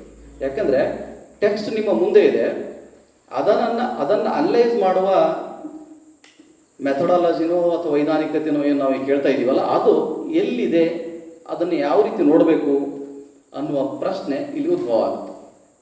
2000ರಿಂದ 2025 ಈ ಒಂದು 25 ವರ್ಷಗಳಲ್ಲಿ ಕನ್ನಡದೊಳಗಡೆ ಕೆಲವು ತೊರೆಗಳು, ಸ್ಟ್ರೀಮ್ಗಳು ಕಾಣಿಸ್ಕೊಂಡು ನಾವು ಗಮನಿಸ್ತಾ ಇದ್ದೀವಿ. ಆ ಸ್ಟ್ರೀಮ್ಗಳನ್ನು ನಾವು ಟ್ರೆಂಡ್ಸ್ ಅನ್ನೋ ಥರ ಗುರುತಿಸೋದಾದರೆ, ಪ್ರವೃತ್ತಿಗಳು ಅನ್ನೋ ಥರ ಗುರುತಿಸೋದಾದರೆ, ಒಂದು ಗಮನಿಸಬೇಕಾಗಿದ್ದೇನಪ್ಪ ಅಂದರೆ ಕನ್ಫೆಷನಲ್ ಟು ಪೊಲಿಟಿಕಲ್. ಕನ್ಫೆಷನಲ್ ಟು ಪೊಲಿಟಿಕಲ್ ಅಂದರೆ ನಿವೇದನಾತ್ಮಕತೆಯಿಂದ ರಾಜಕೀಯದ ಕಡೆಗೆ. ಇದು ಒಂದು ಕಾನ್ಸೆಪ್ಟ್ ಇವತ್ತಿನ ಕಾವ್ಯದಲ್ಲಿ ಕಾಣಬಹುದು. ಈ ಕನ್ಫೆಷನಲ್ ಅನ್ನೋ ಪೋಯಟ್ರಿ ಯುರೋಪ್ ಮತ್ತು ಅಮೆರಿಕದಲ್ಲಿ ಬಂತು. ಇದರಲ್ಲಿ ಸಿಲ್ವಿಯಾ ಪ್ಲಾತ್ ಅಂತ ಭಾಳ ದೊಡ್ಡ ಫೆಮಿನಿಸ್ಟ್ ಕವಿಯತ್ರಿಯರಿದ್ದಾರೆ. ನಮ್ಮಲ್ಲಿ ಕಮಲಾ ದಾಸ್ ಅಂತವರು ಬರೆದಿದ್ದಾರೆ, ಅಮೃತ ಪ್ರೀತಮ್ ಬರೆದಿದ್ದಾರೆ, ರಷ್ಯಾದ ಅನಾ ಅಖ್ಮತೋವಾ ಅಂತ ಕವಿಯತ್ರಿಯರು, ಇವರೆಲ್ಲ ಇದನ್ನು ಟ್ರೆಂಡ್ ಸೆಟ್ ಮಾಡಿದ್ದಾರೆ. ಕನ್ಫೆಷನಲ್ ಅನ್ನೋದು ಅದೊಂಥರ ಬೈಬಲಿಕ್ ಆಗಿರತಕ್ಕಂಥ ಒಂದು ಮೆಟಫರ್. ಬೈಬಲ್ ಒಳಗಡೆ, ಚರ್ಚ್ನೊಳಗಡೆ ನೀವು ಹೋದಾಗ ಒಂದು ಬಾಕ್ಸ್ ಇರ್ತದೆ, ಅಲ್ಲಿ ಯಾರು ತಪ್ಪು ಮಾಡಿದರೆ ಅಲ್ಲಿ ಫಾದರ್ ಪರದೆ ಹಾಕಿ ಕೂತಿರ್ತಾರೆ, ಅವ್ರ ಮುಖ ಕಾಣಿಸಲ್ಲ. ನಿಮ್ಮ ತಪ್ಪನ್ನು ನಿವೇದನೆ ಮಾಡಿ ನಿಮ್ಮ ಮನಸ್ಸನ್ನು ಹಗರ ಮಾಡ್ಕೊಳ್ಳೋದು. ಇದೊಂಥರ ಕೌನ್ಸಿಲಿಂಗ್ ಇದ್ದಂಗೆ, ನಾವು ಕೌನ್ಸಿಲರ್ ಹತ್ರ ಹೋಗ್ತೀವಲ್ಲ ಮಾನಸಿಕ ಸಮಸ್ಯೆ ಆದಾಗ ಆ ರೀತಿ ಅಲ್ಲಿಂದ ಬಂದಿರೋದು ಕನ್ಫೆಷನಲ್ ಅಂತ. ಬಟ್ ಇದು ಅಷ್ಟಕ್ಕೆ ಸೀಮಿತ ಇಲ್ಲ. ನಮ್ಮಲ್ಲಿರ್ತಕ್ಕಂಥ ಭಕ್ತಿ ಕಾವ್ಯ, ಕಬೀರ್ ತಗೊಳ್ರಿ, ಅಲ್ಲಮಪ್ರಭು ಸ್ವಲ್ಪ ಬೇರೆ ಥರ, ಕಬೀರು, ಬಸವಣ್ಣ, ಅಕ್ಕಮಾದೇವಿ, ಇವರ ಕವಿತೆಗಳಲ್ಲಿ, ವಚನಗಳಲ್ಲಿ ಈ ಕನ್ಫೆಷನಲ್ ಅನ್ನೋ ಕಾನ್ಸೆಪ್ಟ್ ಇದೆ. ಕನ್ಫೆಷನಲ್ ಅಂದರೆ ನಿವೇದನೆ ಮಾಡಿಕೊಳ್ಳೋದು. ನಿವೇದನೆ ಅಂದರೆ ಅದು ಅತ್ಯಂತ ವಿನಯದಿಂದ ಹೇಳಿಕೊಳ್ಳುವಂಥದ್ದು, ಸರಳ ಶಬ್ದಗಳಲ್ಲಿ ಹೇಳಿಕೊಳ್ಳುವಂಥದ್ದು, ಯಾವುದೇ ವ್ಯಂಗ್ಯ ಇಲ್ಲದೆ ಹೇಳ್ಕೊಳ್ಳೋದು, ವಿಡಂಬನೆ ಇಲ್ಲದೆ ಹೇಳ್ಕೊಳ್ಳೋದು. ಬಸವಣ್ಣವರ ವಚನಗಳಲ್ಲಿ ಅಯ್ಯ, ನಿನ್ನೆ ಹೇಳಿದ್ರು ಸರ್, ಅಯ್ಯ ಅಂತ ಬರುತ್ತಲ್ಲ, ಅಯ್ಯ ಅನ್ನೋದೇ ಕನ್ಫೆಷನಲ್. ಅದು ಅದೇ ಹೇಳಿದ್ರಲ್ಲ, ಎಲ್ಲವೋ ಎಂದರೆ ಸ್ವರ್ಗ ಅಲ್ವಾ, ನರಕ. ಅಯ್ಯ ಎಂದರೆ ಸ್ವರ್ಗ ಅಲ್ವಾ, ಇದೇ ಕನ್ಫೆಷನಲ್. ಈ ಟೆಕ್ನಿಕ್ಕು ಭಕ್ತಿ ಕಾವ್ಯದಲ್ಲಿದೆ. ಇದೇನು ಭಾಳ ನಾವು ಕ್ರಿಶ್ಚಿಯನಿಟಿಯಿಂದ ಬಂತು ಅಂತ ಹೇಳ್ಬೇಕಾಗಿಲ್ಲ, ನಮ್ಮಲ್ಲಿ ಕೂಡ ಇದೆ. ಈ ಬಗೆಯ ಕಾವ್ಯದ ಒಂದು ಟ್ರೆಂಡ್, ಪ್ರವೃತ್ತಿ ಇವತ್ತಿನ ಸಮಕಾಲೀನ ಕನ್ನಡ ಕಾವ್ಯದಲ್ಲಿ ಕಾಣ್ತಾ ಇದೆ. ಕನ್ಫೆಷನಲ್ ಟು ಪೊಲಿಟಿಕಲ್ ಅಂತ. ಇದಕ್ಕೆ ನಾನು ಕೆಲವು ಉದಾಹರಣೆಗಳನ್ನು ಕೊಡೋದಾದರೆ, ಕೆಲವು ಪದ್ಯಗಳಿದ್ದಾವೆ, ನಾನು ನಿಮಗೆ ಕೊಡ್ತೇನೆ. ಅದಕ್ಕೆ ಮುಂಚೆ ನಾವು ಒಂದು ವಿಚಾರವನ್ನು ಮಾಡೋಣ. ಈಗ 2000 ಇಸ್ವಿಯಿಂದ ನಾವೇನು ಈ ಕಾವ್ಯ ನೋಡ್ತಾ ಇದ್ದೀವಿ, 25 ವರ್ಷದ ಕಾವ್ಯ ಅಂತ. ಬಟ್ ಈ 25 ವರ್ಷದ ಕಾವ್ಯ ಕನ್ನಡದಲ್ಲಿ 100 ವರ್ಷಗಳಲ್ಲಿ ಬಂದಿರತಕ್ಕಂಥ 4 ಘಟ್ಟಗಳಿಗೂ ಮತ್ತು ಈಗ ನಡೀತಕ್ಕಂಥ ಸಮಕಾಲೀನ ಕಾವ್ಯಕ್ಕೆ ಏನಾದರೂ ಅಂತರ್ ಸಂಬಂಧ ಇದೆಯಾ, ಅದರಿಂದ ಪಡ್ಕೊಂಡಿರೋದೇನು ಮತ್ತು ಅದರಿಂದ ಕಳ್ಕೊಂಡಿರೋದೇನು, ಯಾವ ಮೌಲ್ಯಗಳನ್ನು ಸ್ವೀಕರಿಸ್ತಾ ಇದೆ ಮತ್ತು ನಿರಾಕರಿಸ್ತಾ ಇದೆ ಅಂತ ನೋಡಿದಾಗ ನಾವು 70ರ ದಶಕಕ್ಕೆ ಮತ್ತು ಸ್ವಲ್ಪ ಫ್ಲ್ಯಾಶ್ ಬ್ಯಾಕಲ್ಲಿ ಹೋಗ್ಬೇಕು. ಯಾಕೆ ಹೋಗ್ಬೇಕಂತಂದರೆ 70ರ ದಶಕದಲ್ಲಿ ಬಹಳ ವೈಬ್ರೆಂಟ್ ಆಗಿರತಕ್ಕಂಥ ಸಿಚುವೇಶನ್ ಇಂಡಿಯಾದಲ್ಲೇ. ಒಂದು ಕಡೆ ಎಮರ್ಜೆನ್ಸಿ, ಆಮೇಲೆ ನಮ್ಮ ಲೋಹಿಯಾ ಅವರ ಹೋರಾಟ, ಜೆ.ಪಿ. ನಾರಾಯಣ ಅವರ ಮೂವ್ಮೆಂಟು, ಕಾಂಶಿರಾಮ್ರವ್ರ ಮೂವ್ಮೆಂಟು, ಆಮೇಲೆ ಕರ್ನಾಟಕದಲ್ಲಂತೂ ದಲಿತ ಚಳವಳಿ, ರೈತ ಸಂಘ, ಎಲ್ಲ ಕಡೆ ಬದಲಾವಣೆ, ಪ್ರತಿಭಟನೆ, ಹೋರಾಟ ನಡೀತಾ ಇತ್ತು. ಆವಾಗೆ ಭೂಸ ಪ್ರಕರಣ ಆಗುತ್ತೆ, ಗೋಕಾಕ್ ಹೋರಾಟ ಆಗುತ್ತೆ, ದಲಿತ ಬಂಡಾಯನೂ ಬರುತ್ತೆ. ಆ ಸಂದರ್ಭದಲ್ಲಿ ಕಾವ್ಯದ ದೃಷ್ಟಿಯಿಂದ ನೋಡಿದಾಗ 3 ಪ್ರಮುಖ ಕವನ ಸಂಕಲನಗಳು ಅಲ್ಲಿ ಆಗಿನ ಕಾಲದಲ್ಲಿ ಬಂದಿರುವಂಥದ್ದು ನಮ್ಮ ಮುಂದಿನ 30 ವರ್ಷಗಳ ಕಾವ್ಯದ ದಿಕ್ಕನ್ನೇ ಬದಲಾಯಿಸಿದರು.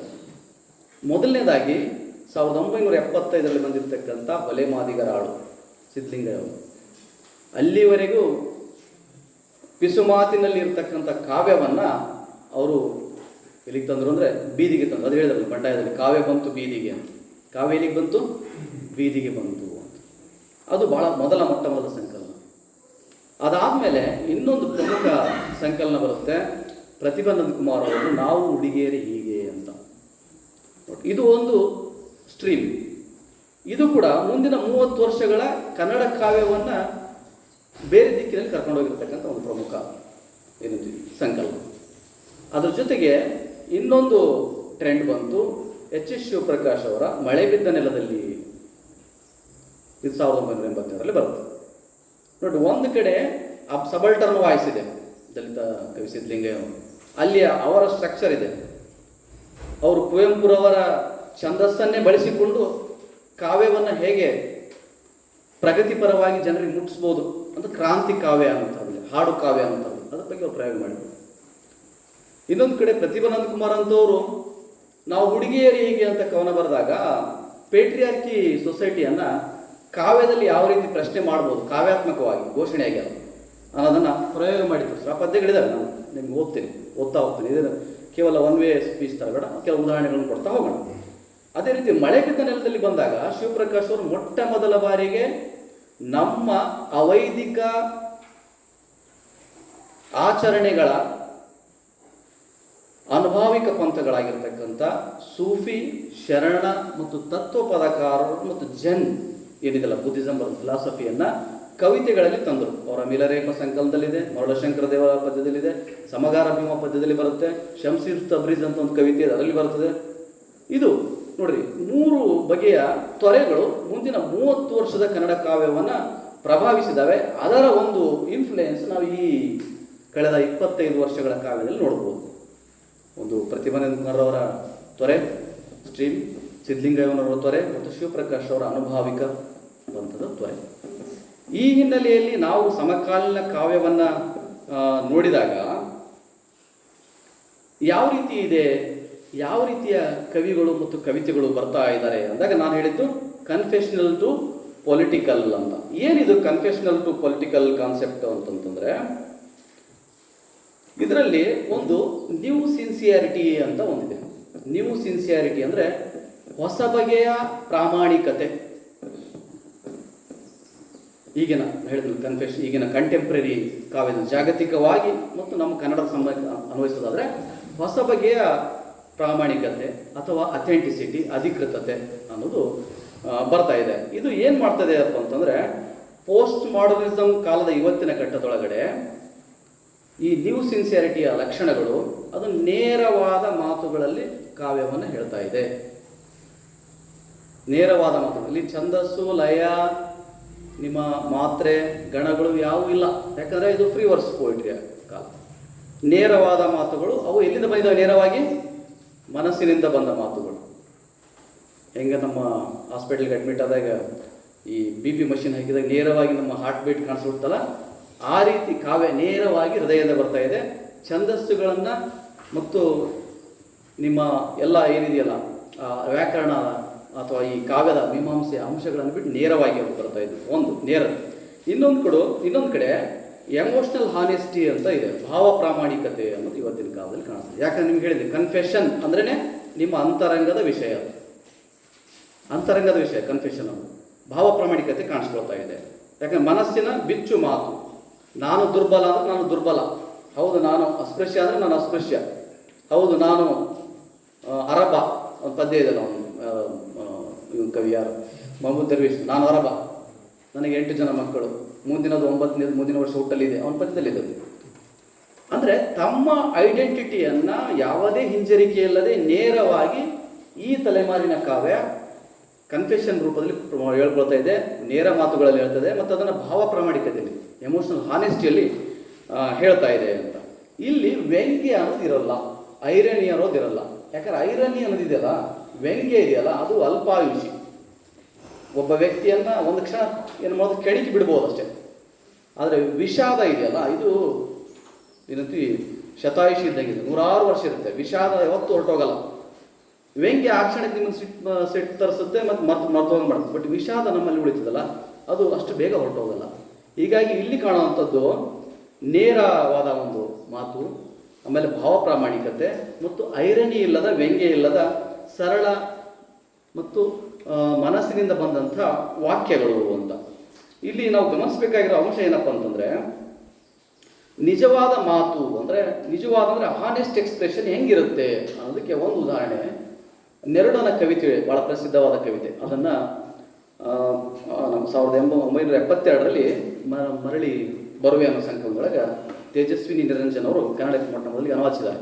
ಆಮೇಲೆ ನಿಸಾರದ ಮೂರ ಅನುವಾದಿಸಿದ್ರು, ಭಾಳ ಜನ ನೆರಡನ್ನು ತೇಜಸ್ವಿ ಅನುವಾದ ಮಾಡಿದ್ದಾರೆ, ಭಾಳ ಜನ ಮಾಡಿದ್ದಾರೆ. ಪಾಬ್ಲೋ ನೆರಡ ಯಾರು ಅಂದರೆ ನಮ್ಮ ಲ್ಯಾಟಿನ್ ಅಮೇರಿಕಾದ ಚಿಲಿ ದೇಶದ ಭಾಳ ಪ್ರಮುಖ ಕವಿ ಅಲ್ವಾ. ಇವನ ಕವಿತೆಯ 2 ಸಾಲುಗಳು ಜಗತ್ ಪ್ರಸಿದ್ಧ ಆದವು. ಏನಪ್ಪ ಅಂದ್ರೆ ಭಾಳ ಸರಳ ಇದೆ, ಇದರಲ್ಲಿ ಯಾವ ರೂಪಕ ಇದೆ, ಇಮೇಜ್ ಇದೆ, ನೀವು ಗಮನಿಸ್ರಿ. ಅವ ಹೇಳ್ತಾನೆ, ನೀವು ಯಾಕೆ ಕವಿತೆಯನ್ನು ಗುಲಾಬಿಯ ಬಗ್ಗೆ, ನಕ್ಷತ್ರಗಳ ಬಗ್ಗೆ, ಮರ ಗಿಡ ಹೂ ಬಳ್ಳಿಗಳ ಬಗ್ಗೆ ಏಕೆ ಬರೆಯುವುದಿಲ್ಲ ಎಂದು ಕೇಳುತ್ತಾರೆ ಜನ ನನ್ನ. ನಾನು ಹೇಳುತ್ತೇನೆ ಅವರಿಗೆ ಏನಂತ, ನೋಡಿ ಬೀದಿಯಲ್ಲಿ ಚೆಲ್ಲಿದೆ ರಕ್ತ ಚೆಲ್ಲಿದೆ ಬೀದಿಯಲ್ಲಿ. ಇಷ್ಟೇ. ನೋಡಿ, ಇದರಲ್ಲಿ ಯಾವ ಸರ್ಕಸ್ ಇಲ್ಲ, ಮೆಟಫರ್ ಇಲ್ಲ. ಎಷ್ಟು ಸರಳವಾಗಿ ಹೆಂಗೆ ಬರೋಕ್ಕೆ ಸಾಧ್ಯ ಆಯಿತು ಅಂದರೆ, ಅವನು ಕೂಡ ಒಂದು ಬಗೆಯ ಕನ್ಫೆಷನಲ್ಗೆ ಹತ್ತಿರವಾಗಿರ್ತಕ್ಕಂಥ ಧಾಟಿಯನ್ನು ತನ್ನ ಕಾವ್ಯದಲ್ಲಿ ಪ್ರಯೋಗ ಮಾಡಿರೋದ್ರಿಂದ.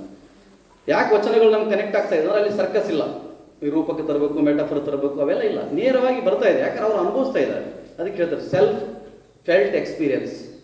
ಯಾಕಂದ್ರೆ ಸೆಲ್ಫ್ ಫೆಲ್ಟ್ ಎಕ್ಸ್ಪೀರಿಯನ್ಸ್ ಇಲ್ಲ ಅಂದರೆ GPT ನಿಮ್ಮ ಪರವಾಗಿ ಕೆಲಸ ಮಾಡಬೇಕಾಗುತ್ತೆ. ಯಾಕಂದ್ರೆ ಸಂವೇದನೆ, ಯುದ್ಧದ ಬಗ್ಗೆ ಬರೀದ್ರ ಬಗ್ಗೆ ಬರಲ್ಲ. ಯಾಕಂದ್ರೆ ನಿಮ್ಮ ಸಂವೇದನೆ ಅದು ಕವಿತೆಯನ್ನು ಸೆನ್ಸ್ ಅಲ್ವಾ, ಆ ಸೆನ್ಸಿಬಿಲಿಟಿ. ಅವನು ಹೇಳ್ತಾನೆ, ನೋಡಿ ಚೆಲ್ಲಿದೆ ರಕ್ತ ಬೀದಿಯಲ್ಲಿ ರಕ್ತ ಚೆಲ್ಲಿದೆ ಅಂದಾಗ ಇದು ಒಂದು ಉದಾಹರಣೆಯಾಗಿ ನಾವು ನೋಡ್ತೀವಿ. ಯಾವುದಕ್ಕೆ? ನ್ಯೂ ಸಿನ್ಸಿಯಾರಿಟಿ ಬಗ್ಗೆ. ಕನ್ನಡದಲ್ಲಿ ನೋಡೋದಾದರೆ NK ಹನುಮಂತವರ ಒಂದು ಕವಿತೆ, ನ್ಯೂ ಸಿನ್ಸಿಯಾರಿಟಿ ಮತ್ತು ಕನ್ಫೆಷನ್ ಬಗ್ಗೆ ಬಂದಿರತಕ್ಕಂಥ ಒಂದು ಪದ್ಯ. ಆ ಪದ್ಯ ಸುಮ್ಮನೆ ಓದ್ತೀನಿ, ಜಸ್ಟ್ ಕವಿತೆಗಳನ್ನು ಓದ್ತಾ ಸ್ವಲ್ಪ ಮಾತಾಡ್ತಾ ಹೋಗೋಣ. ಏನು ಭಾಳ ಅಕಾಡೆಮಿಕ್ ಆಗಿ ಬೇಕಾಗಿಲ್ಲ. ಕವಿತೆಯ ಶೀರ್ಷಿಕೆ ಏನಿದೆ ಅಂದರೆ, ನಾನು ಅಸ್ಪೃಶ್ಯ, ಗೋವು ತಿಂದು ಗೋವಿನಂತಾದವನು ಅಂತ ಒಂದು ಕಡೆ ಬರುತ್ತೆ.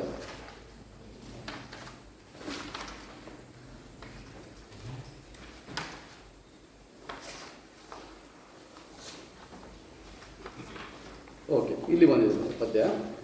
ಈ ನ್ಯೂ ಸಿನ್ಸಿಯರಿಟಿ ಅಥವಾ ನೇರವಾದ ಮಾತು, ಕನ್ಫೆಷನ್ ಆಗಿ, ಗೋವು ತಿಂದು ಗೋವಿನಂತಾದವನು ಪದ್ಯದ ಶೀರ್ಷಿಕೆ. ಅಸ್ಪೃಶ್ಯ, ಹೌದು ನಾನು ವಿದ್ಯುತ್ತಿನ ಹಾಗೆ, ನಿಮ್ಮ ತಣ್ಣನೆಯ ಸ್ಪರ್ಶಕ್ಕೆ ಸಿಕ್ಕಲಾರೆ. ಅಸ್ಪೃಶ್ಯ, ಹೌದು ನಾನು ಕಡಲ ಆಳದ ಹಾಗೆ, ನಿಮ್ಮ ಸುಡುಗಣ್ಣು ಸ್ಪರ್ಶಕ್ಕೆ ಸಿಕ್ಕಲಾರೆ. ಅಸ್ಪೃಶ್ಯ, ಹೌದು ನಾನು ಮೊಲೆ ಮೂಡಿದ ನೆಲ, ಜೀವ ಪ್ರೇಮದ ತೊಗಲ. ಸಂಭೋಗಿನಿ ಹುಟ್ಟುತ್ತವೆ ನನ್ನೊಳಗೆ, ಕಾಡು ಕಣಿವೆ ನದಿ ಪರ್ವತಗಳು. ಅಸ್ಪೃಶ್ಯ, ಹೌದು ನಾನು ರೋಮಗಳಲ್ಲಿ. ಅಸ್ಪೃಶ್ಯ, ಹೌದು ನಾನು ರೋಮಗಳಲ್ಲಿ ಕೆಚ್ಚಲನ್ನು ಹೊತ್ತು ತಿರುಗುತ್ತೇನೆ, ಕಸದ ತೊಟ್ಟಿಯಲ್ಲಿ ಬಿದ್ದ ಕೂಸುಗಳಿಗೆ ಹಾಲು ಕುಡಿಸುತ್ತೇನೆ. ಅಸ್ಪೃಶ್ಯ, ಹೌದು ನಾನು ಗೋವು ತಿಂದು ಗೋವಿನಂತಾದವನು. ನೀವು ನೀಡುವ ಮೇವು ತಿಂದು ನಿಮ್ಮಂಥ ಮನುಷ್ಯನಾಗಲಾರೆ, ಮನುಷ್ಯರ ಜೀವ ತಿನ್ನಲಾರೆ. ಇದರಲ್ಲಿ ಇರುವ ಭಾವ ಪ್ರಾಮಾಣಿಕತೆ ಇದೆಯಲ್ಲ, ಅದು ಬೇರೆಯವ್ರಿಗೆ ಸಾಧ್ಯನೇ ಆಗಲ್ಲ. ಅದು NK ಹನುಮಂತನಿಗೆ ಮಾತ್ರ ಬರೆಯಕ್ಕೆ ಸಾಧ್ಯ ಆಗಲ್ಲ. ಯಾಕಂದ್ರೆ ಅದು ಒಂದಿನದ್ದಲ್ಲ ವೇದನೆ, 100,000 ವರ್ಷಗಳ ವೇದನೆ. ಸಿದ್ಲಿಂಗ ಥರ ಏನು ಇಕ್ರಲ್ಲ ಓದಿರಲ್ಲ ಧ್ವನಿಯೊಳಗಿಲ್ಲ. ಇದು ಇತ್ತಲ್ಲ 70ರ ದಶಕದ ಆ ಒಂದು ಆಕ್ರೋಶ ಕಂಡ, ಇದು ಬೇರೆ ಥರ. ಅಂದರೆ ವಿಷಾದ ಅಂತ ಹೇಳಿದ್ನಲ್ಲ, ವ್ಯಂಗ್ಯಕ್ಕಿಂತಲೂ ಇಲ್ಲಿ ವಿಷಾದಕ್ಕೆ ಬಹಳ ಮಹತ್ವ ಇದೆ ಅಂತ ಆ ಒಂದು ಪದ್ಯ. ಇನ್ನೊಂದು ಪದ್ಯ ಇದೆ, ಅಪ್ಪನ ಸೈಕಲ್ ಅಂತ ಒಂದು ಕವಿತೆ. VM ಮಂಜುನಾಥ್ ಅನ್ನೋ ಕವಿಗಳು ಬರೆದಿರುವಂಥದ್ದು. ಸುಮ್ಮನೆ ಪದ್ಯಗಳನ್ನ ಓದೋಣ, ಮತ್ತೆ ಸ್ವಲ್ಪ ಮಾತಾಡೋಣಂತೆ.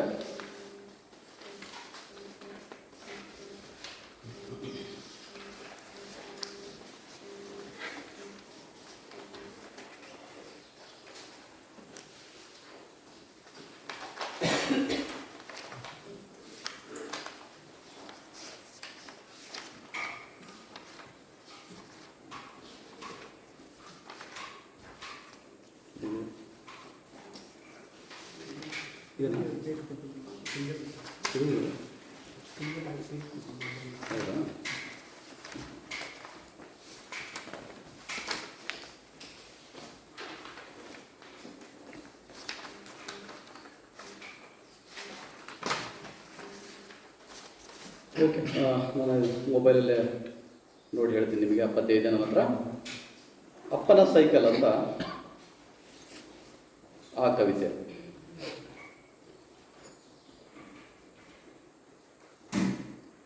ನೋಡ್ರಿ, ಇದು ಕನ್ನಡದೊಳಗಡೆ ಟ್ರೆಂಡ್. ನಾನು ಮತ್ತೆ ಚರ್ಚೆ ಮಾಡ್ತೀನಿ ಇದೇನಂತೇಳಿ.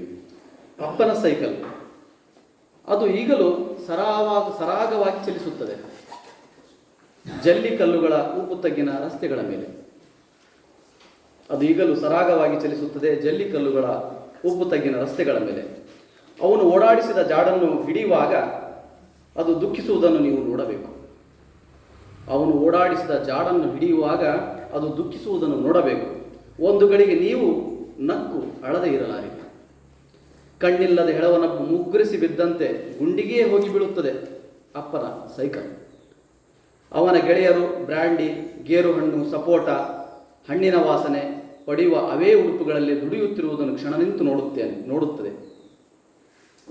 ತಾನೀಗ ಸಂಪೂರ್ಣ ಬೆತ್ತಲೆ, ಅನಾಥನೆನಿಸಿಕೊಂಡೇನೋ ಮೂಲೆಗೆ ವಾಲಿಕೊಂಡು ಹಳೆಯ ಘಟನಾವಳಿಗಳನ್ನು ತನ್ನ ಮೈ ಮೇಲೆ ಎಳೆದುಕೊಳ್ಳುತ್ತಿರುತ್ತದೆ ಸಾಯದ ಮುದುಕನಂತೆ ನನ್ನ ಅಪ್ಪನ ಸೈಕಲ್. ಈ ಕವಿತೆ ಏನಾಗಿದೆ ಅನ್ನೋದು ನಿಮಗೆ ಅರ್ಥ ಆಗಿರಬೇಕು. ಅವರಪ್ಪ ಬದುಕಿದನೋ ಇಲ್ವೋ ಅಂತ ಅನ್ಸುತ್ತೆ ನಿಮ್ಗೆ ಕವಿತೆ ಓದಿದಾಗ. ಈ ಕವಿತೆ ಓದಿದಾಗ ಅಪ್ಪನ ಸೈಕಲ್ ಅಂತ ಕವಿ ಬರೆದಿದ್ದಾನೆ. ಅದರ ಅರ್ಥ ಅಪ್ಪ ಈಗ ಇಲ್ಲ, ಬಟ್ ಅಪ್ಪನ ಬದುಕನ್ನು ಯಾವುದ್ರ ಮುಖಾಂತರ ಕಟ್ಟಿಕೊಡ್ತದೆ? ಸೈಕಲ್ ಮುಖಾಂತರ ಕಟ್ಟಿಕೊಡ್ತದೆ. ಇದು ಕೂಡ ಕನ್ಫೆಷನ್ ನೋಡ್ರಿ, ನೇರವಾದ ಮಾತು. ಅಲ್ಲಿರೋ ಭಾವ ಪ್ರಾಮಾಣಿಕತೆ ಅಲ್ವಾ, emotional honest. Confession to political ಹೆಂಗಾಗುತ್ತೆ ಅನ್ನೋದನ್ನ ಅದನ್ನ ಆಮೇಲೆ ಚರ್ಚೆ ಮಾಡ್ತೀನಿ ಅಂದಲ್ಲ, ಆ ವಿಷಯನ ಈಗ ತಗೊಳ್ಳೋಣ. ಒಂದು ನಾವೆಲ್ಲರೂ ಯೋಚನೆ ಮಾಡೋಣ. ಏನಂದ್ರೆ ಸಿದ್ಧಲಿಂಗಯ್ಯನವರ ಕವಿತೆಗಳಲ್ಲಿ ಬರುವ ನಾಮು ನಿರೂಪಕ ಅಲ್ವಾ, ಮತ್ತು ಪ್ರತಿಭಾನಂದ ಕುಮಾರ್ ಅವರ ಕವಿತೆಯಲ್ಲಿ ಬರುವ ನಾನು, ನಮ್ಮ ಎಸ್ ಮಂಜುನಾಥ್ ಅವರ ಕವಿತೆಯಲ್ಲಿ ಬರುವ ನಾನು, ಈ ಮೂರು ನಾನುಗಳಿಗೆ ಏನು ವ್ಯತ್ಯಾಸ ಇದೆ ನೋಡಿ. 3 ಜನ ಕವಿಗಳು, ಕನ್ನಡದ ಕವಿಗಳೇ. ಒಬ್ಬ ಸಿದ್ಧಲಿಂಗಯ್ಯನವರು ಇದ್ದಾರೆ, ಇನ್ನೊಬ್ಬರು ಎಸ್ ಮಂಜುನಾಥ್ ಇದ್ದಾರೆ, ಮತ್ತೊಬ್ಬರು ಪ್ರತಿಭಾನಂದ ಕುಮಾರ್. ಏನು ವ್ಯತ್ಯಾಸ ಇದೆ? ಇಬ್ಬರು ನಾನು ಅಂತಾನೆ ಬಳಸ್ತಾರೆ. ನಾವು ಹುಡುಗಿಯರಿಗೆ ಅಂದ್ರೆ ನಾವು ಬಳಸಿದ್ದಾರೆ, ಕೆಲವೊಂದು ಪದ್ಯಗಳಲ್ಲಿ ನಾನು ಅಂತಾನೆ ಬಳಸ್ತಾರೆ. ಸಿದ್ಧಲಿಂಗಯ್ಯವರು ನಾನು ಅಂತಲೂ ಬಳಸ್ತಾರೆ, ನಾವು ಅಂತಲೂ ಬಳಸಿದ್ದಾರೆ ಅಲ್ವಾ. ಏನು ವ್ಯತ್ಯಾಸ ಇದೆ? ಏನಾದ್ರು ವ್ಯತ್ಯಾಸ ಇದೆನಾ? ಯಾಕೆ ಸಿದ್ಧಲಿಂಗಯ್ಯನವರ ಕವಿತೆಯಲ್ಲಿ ಬರುವ ನಾನು ಪ್ರತಿನಿಧೀಕರಣಗೊಳ್ಳುತ್ತಾನೆ, ಅಥವಾ ಪ್ರತಿಭಾನಂದ ಕುಮಾರ್ ಕವಿತೆಯಲ್ಲಿ ಬರುವ ನಾನು ಯಾಕೆ ಪ್ರತಿನಿಧೀಕರಣಗೊಳ್ಳುತ್ತೆ? ಎಸ್ ಮಂಜುನಾಥ್ ಅವರ ಕವಿತೆಯಲ್ಲಿ ಬರುವ ನಾನು ಯಾಕೆ ಪ್ರತಿನಿಧೀಕರಣಗೊಳ್ಳೋದಿಲ್ಲ? ಇದಾವೆ, ಬಟ್ ನಿಮ್ಗೆ ಬೇಕಾದ್ರೆ ಕಳಿಸ್ತೇನೆ ಆಮೇಲೆ. ಮತ್ತೆ ಪದ್ಯಗಳಿದಾವೆ. ಯಾಕೆ ಪ್ರತಿನಿಧೀಕರಣಗೊಳ್ಳಲ್ಲ? ಪ್ರತಿನಿಧೀಕರಣ ಚರ್ಚೆ ಆಯ್ತಲ್ಲ. ಪ್ರತಿನಿಧಿ ಅಂದ್ರೆ ರೀಪ್ರೆಸೆಂಟೇಷನ್. ನಾನು ಅಂತ ಬರೆದಾಗ ಅದು ನಾವು ಆಗಿ ಕೇಳಿಸ್ಕೊಳ್ಳುತ್ತೆ. ಎಲ್ಲಿ? ಸಿದ್ಧಲಿಂಗಯ್ಯ. ಪ್ರತಿಭಾನಂದ ಕುಮಾರ್ ನಾನು ಅಂತ ಬರೆಸಿ ನಾವು ಆಗಿ ಕೇಳಿಸ್ಕೊಳ್ಳುತ್ತೆ. ಬಟ್ ಎಸ್ ಮಂಜುನಾಥ್ ಅವ್ರು ನೆಗೆಟಿವ್ ಆಗಿ ಹೇಳ್ತಲ್ಲ, ಭಾಳ ಕನ್ನಡದ ಭಾಳ ಒಳ್ಳೆ ಕವಿ ಅವರು. ಆ್ಯಕ್ಚುಲಿ ನನಗೆ ಭಾಳ ಫೇವ್ರೇಟ್ ಕವಿಗಳಲ್ಲಿ ಒಬ್ಬರು. ಹೇಳ್ತಾ ಇದ್ದೀನಿ, ಇದು ನೆಗೆಟಿವ್ ಪಾಸಿಟಿವ್ ಅಂತಲ್ಲ, ಒಂದು ಸಮಸ್ಯೆನ ಅರ್ಥ ಮಾಡ್ಕೊಳ್ಳೋದು ಅಷ್ಟೇ. ತುಂಬ ಒಳ್ಳೆ ಪದ್ಯಗಳಿದೆ. ಆದರೆ ಅದು ನಾವು ಅಂತ ಯಾಕಾಗಲ್ಲ? ಅಥವಾ ನಾವು ಏನು ಈಗ ಸೋಕಾಲ್ಡ್ ಏನು ಹೇಳ್ತಿಲ್ಲ, ರೀಪ್ರೆಸೆಂಟೇಷನ್ ಅರ್ಥದಲ್ಲಿ ಯಾಕೆ ನಾವು ಅಂತ ಅದನ್ನು ತೊಗೊಳಕ್ಕಾಗಲ್ಲ? ಕಾರಣ ಏನು ಅಂತ ಯೋಚನೆ ಮಾಡಿದರೆ ನಮ್ಮ ಕಳೆದ ಕಾಲು ಶತಮಾನದ ಕಾವ್ಯದ ಇನ್ನೊಂದು ಬಗೆಯ ಟ್ರೆಂಡನ್ನು ನಾವು ಚರ್ಚೆ ಮಾಡಬಹುದು. ಏನು ಅಂತಂದರೆ, ನಮ್ಮ ಕಾವ್ಯ ಸಬಲ್ಟರ್ನ್ ವಾಯ್ಸ್ ಅಥವಾ ಅಲಕ್ಷಿತ ಸಮುದಾಯಗಳ ಧ್ವನಿಯನ್ನು ಪ್ರತಿನಿಧೀಕರಿಸಕ್ಕಂಥ ಕಾಲದಲ್ಲಿ ನಾವಿದ್ದೀವಿ. ಯಾಕಂದರೆ ನಿಮ್ಗೆ 70ರ ದಶಕದಲ್ಲಿ ಈಗಾಗಲೇ ನೋಡ್ತಾ ಇದ್ದೀವಿ, ಹೇಳಿದ್ನಲ್ಲ 3 ಪ್ರಮುಖ ಸಂಕಲನ, ಅವು ಪ್ರತಿನಿಧೀಕರಣವಾಗಿಯೇ ಬಂದು ಅದರ ಇನ್ಫ್ಲುಯೆನ್ಸ್ ಈಗಲೂ ಕೂಡ ಇದೆ. ತುಂಬ ಜನ ಕವಿಗಳು ಬರ್ತಾರೆ, ಹೇಳ್ತೀನಿ ನಾನು ಯಾರ್ಯಾರಿದ್ದಾರೆ ಅಂತ. ಅಂದರೆ ಒಬ್ಬ ಕವಿ ಅವನು ಬಂದ ಸಾಮಾಜಿಕ ಹಿನ್ನೆಲೆ ಆತ ಬರೆದಾಗ ಅದು ಕೇವಲ ವ್ಯಕ್ತಿಗತ ಹಿನ್ನೆಲೆಯಾಗಿ ಬಿಡಲ್ಲ, ಅದು ಸಮಷ್ಟಿಯ ಹಿನ್ನೆಲೆಯಾಗಿ ಕನ್ವರ್ಟ್ ಆಗಿಬಿಡುತ್ತೆ. ವ್ಯಕ್ತಿಗತ ಹಿನ್ನೆಲೆಯಾಗಿ ಬಿಡೋದೇ ಇಲ್ಲ. ಸಿದ್ಧಲಿಂಗಯ್ಯ ನಾನು ಅಂದಾಗ ಅದು ನಾವು ಅಂತಲೇ ಅರ್ಥ. ಅದು ಪ್ರತಿಭಾನಂದ ಕುಮಾರ್ ನಾನು ಅಂದಾಗ ಅದು ನಾವು ಅಂತಲೇ ಅರ್ಥ ಮಾಡ್ಕೊಳ್ಬೇಕು. ಯಾಕಂದರೆ ಅವರು ಆ ಡಿಸ್ಕೋರ್ಸಲ್ಲಿ ಏನು ಕಟ್ತಾ ಇದ್ದಾರೆ, ಸಂಕಟವನ್ನು ಕಟ್ತಾ ಇದ್ದಾರಲ್ಲ, ಅದಕ್ಕೆ ಇವತ್ತಿನ ಕಾಲಘಟ್ಟ ಏನು ಮಾಡ್ತಾ ಇದೆ, ಇವತ್ತಿನ ಏನಂತೀವಿ ತಾತ್ವಿಕತೆ ಏನು ಚರ್ಚೆ ಮಾಡ್ತಾ ಇದ್ದೀವಿ ಏನು ಅಂದರೆ, ನೀವು ಗಮನಿಸ್ರಿ, ಇತ್ತೀಚಿನ ಕನ್ನಡ ಕಾವ್ಯದಲ್ಲಿ ಅಥವಾ ಭಾರತೀಯ ತಮಿಳು ಸಿನಿಮಾ ಯಾವುದಾದ್ರು ಸಿನಿಮಾ ತಗೊಳ್ರಿ, ಪ್ರಮುಖವಾಗಿ ಟ್ರೆಂಡ್ಗಳು ಕಾಣ್ತಾ ಇರೋದು ಒಂದು ಅಂಬೇಡ್ಕರ್ ವಾದ, ಮತ್ತೊಂದು ಸಿಮೋನ್ ದ ಬೋ ಅವರ ಸ್ತ್ರೀವಾದ. ನೋಡ್ರಿ, ಒಂದು ಕಾಲದಲ್ಲಿ ನವೋದಯದಲ್ಲಿ ಗಾಂಧಿ ಬಗ್ಗೆ 100 ಪದ್ಯಗಳು, ಗಾಂಧಿಯ ಬಗ್ಗೆ ಆಂಥಾಲಜಿ ಬಂದಿದ್ದಿಲ್ಲ, ನೋಡಿದೀವಿ ನಾವೆಲ್ಲ. ಆದರೆ ಇವತ್ತು ಅದೇನಾಗಿದೆ ಅಂದರೆ, ಅಂಬೇಡ್ಕರ್ ವಾದ ಮತ್ತು ಅಂಬೇಡ್ಕರ್ ಫಾಲೋವರ್ಸ್ ಅಥವಾ ವಿಚಾರವಾದಿಗಳು ಅವರ ಒಂದು ಪರಂಪರೆ ಅದು ಕಾವ್ಯದಲ್ಲಿ ಕಾಣ್ತಾ ಇದೆ, ಸಮಾಜ ಕಥೆಯಲ್ಲಿ ಕಾಣ್ತಾ ಇದೆ, ಸಿನಿಮಾದಲ್ಲಿ ಕಾಣ್ತಾ ದಲಿತ್ ಮೂವೀಸ್ ಅಂತ ತುಂಬ ಬಂದ್ಬಿಟ್ಟಿದೆ ತಮಿಳಲ್ಲಿ. ಮತ್ತು ಈ ಸ್ತ್ರೀವಾದ ಕೂಡ ಅಷ್ಟೇ. ದ ಗ್ರೇಟ್ ಇಂಡಿಯನ್ ಕಿಚನ್ ಅಂತ ಸಿನಿಮಾ ಬಂತು ಮಲಯಾಳಮಲ್ಲಿ, ನೋಡಿರ್ಬೋದು ನೀವೆಲ್ಲ. ತುಂಬ ಮಹಿಳೆಯ ಪ್ರಶ್ನೆಗಳು, ಮಹಿಳೆಯ ಹಕ್ಕು ಪ್ರಶ್ನೆಗಳು ಇವು ಈಗ ಮುನ್ನೆಲೆಗೆ ಬಂದಿದ್ದಾವೆ. ಇದು ನಮ್ಮ ಕನ್ನಡ ಕಾವ್ಯದ ಒಂದು ಟ್ರೆಂಡ್ ಆಗಿ ನಾವು ಗುರುತಿಸ್ಬೋದು. ತುಂಬ ಜನ ಮಹಿಳೆಯರಿದ್ದಾರೆ. ಜನ ತೇಜಸ್ವಿ, ಶೋಭಾ ನಾಯ್ಕು, ತಾರಿಣಿ ಶುಭದಾಯಿನಿ, ಬಿ ಚಂದ್ರಿಕಾ, ಮೋನಾ ಹಿರೇಮೆಟ್ಟು, ತುಂಬ ಜನ ನೆನಪಾಗ್ತಾರೆ ನನ್ನ ತಕ್ಷಣ ಮಹಿಳೆಯರು ಒಂದು ಕಡೆ. ಇನ್ನೊಂದು ಕಡೆ V M Manjunath, carpenter, V N Lakshminarayana ಅಲ್ವಾ, ಈ ರೀತಿ ಕಾವ್ಯವನ್ನು ಕಟ್ಟುವಂಥದ್ದು. ನೋಡಿ ಇವರು ಎಲ್ಲಿದ್ದಾರಪ್ಪ ಅಂದರೆ ನಗರದ ಸ್ಲಮ್ಗಳಲ್ಲಿ ವಾಸಿಸ್ತಕ್ಕಂಥ ಯಲಹಂಕ ಸುತ್ತಮುತ್ತ ಬೆಂಗಳೂರು ವಾಸಿಸ್ತಕ್ಕಂಥ ಲೇಖಕರು.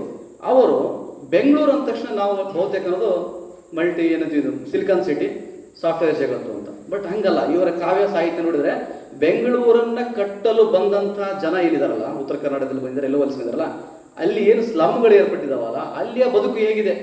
ಅವರ ಅಸ್ಪೃಶ್ಯ ಗುಲಾಬಿ ಕಾದಂಬರಿ ತಗೊಳ್ರಿ, ಅದು ರಾಯಲ್ ಎನ್ಫೀಲ್ಡ್ ಕಾದಂಬರಿ ತಗೊಳ್ರಿ, ಅಥವಾ ನಮ್ಮ ಕಾರ್ಪೆಂಟರ್ ಬರೆದಿರ್ತಕ್ಕಂಥ ಅಪ್ಪನ ಪ್ರೇಯಸಿ ತಗೊಳ್ರಿ, ಅಥವಾ ಲೆವೆಲ್ ಕ್ರಾಸಿಂಗ್ ಅವನ ಕವನ ಸಂಕಲನ, ಇನ್ನೊಂದು ಯಾವುದದು ಫಾದರ್ 55 ಕವನ ಸಂಕಲನ. ಅಲ್ಲಿಯ ಜನ ಇದಾರಲ್ಲ ಅವರು ಏನು ಮಾಡ್ತಾ ಇದ್ದಾರೆ, ಬೆಂಗಳೂರಿಗೆ ಏನು ಮಾಡ್ತಾರೆ, ಬೆಂಗಳೂರಲ್ಲಿ ಎಲ್ಲಿದ್ದಾರೆ, ಆ ಸ್ಲಮ್ಗಳಲ್ಲಿ ಯಾವ ರೀತಿಯ ಭಾಷೆ ಹುಡ್ತಾ ಇದೆ, ಕನ್ನಡಕ್ಕೆ ಅದು ಕೊಡ್ತಕ್ಕಂಥ ಹೊಸ ಭಾಷೆಯ ಡಿಸ್ಕೋರ್ಸ್ ಏನು, ಅಲ್ಲಿರ್ತಕ್ಕಂಥ ಶಬ್ದಗಳು, ಹೊಸ ಹೊಸ ಶಬ್ದಗಳು, ಪದಗಳು, ಅವೆಲ್ಲವೂ ಕೂಡ ಅಲ್ಲಿ ಹೋಗ್ತಾ ಇದೆ. ನೋಡ್ರಿ, ಇದು ಕೂಡ ಒಂದು ನಾವು ಕಥಾ ಜಗತ್ತಂತ ಸಾಫ್ಟ್ವೇರ್ ಜಗತ್ತಿನ ಕಥೆಗಳು ಬಂದಿದ್ದಾವೆ ಅಂತೀವಿ. ಬಟ್ ಇನ್ನೊಂದು ಜಗತ್ತಿದೆ ಇಲ್ಲಿ. ಇದು ಕೂಡ ಕನ್ನಡ ಕಾವ್ಯ ದಾಖಲಿಸಿದೆ ಕಳೆದ 25 ವರ್ಷಗಳು. ನಾನು ಹೇಳ್ತಾ ಇರೋದೆಲ್ಲ ಇತ್ತೀಚಿನ ಕವನ ಸಂಕಲನಗಳ ಹೆಸರುಗಳಿವೆಲ್ಲ.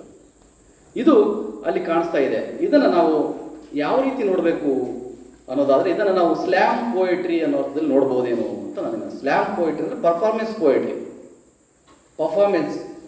ಪರ್ಫಾರ್ಮ್ ಮಾಡ್ತಾ ಇದ್ದೀವಿ. ಯಾಕಂದ್ರೆ ನಮ್ಗೆ ಹೇಳಿದೆ ನಿಮಗೆ, ಜಾಗತೀಕರಣದ ನಂತರ ಡಿಜಿಟಲೀಕರಣ ಆಯ್ತಲ್ಲ, ಡಿಜಿಟಲೀಕರಣದ ನಂತರ ಕಾವ್ಯ ಪರ್ಫಾರ್ಮೆನ್ಸಿಗೆ ಕನ್ವರ್ಟ್ ಆಗಿದೆ.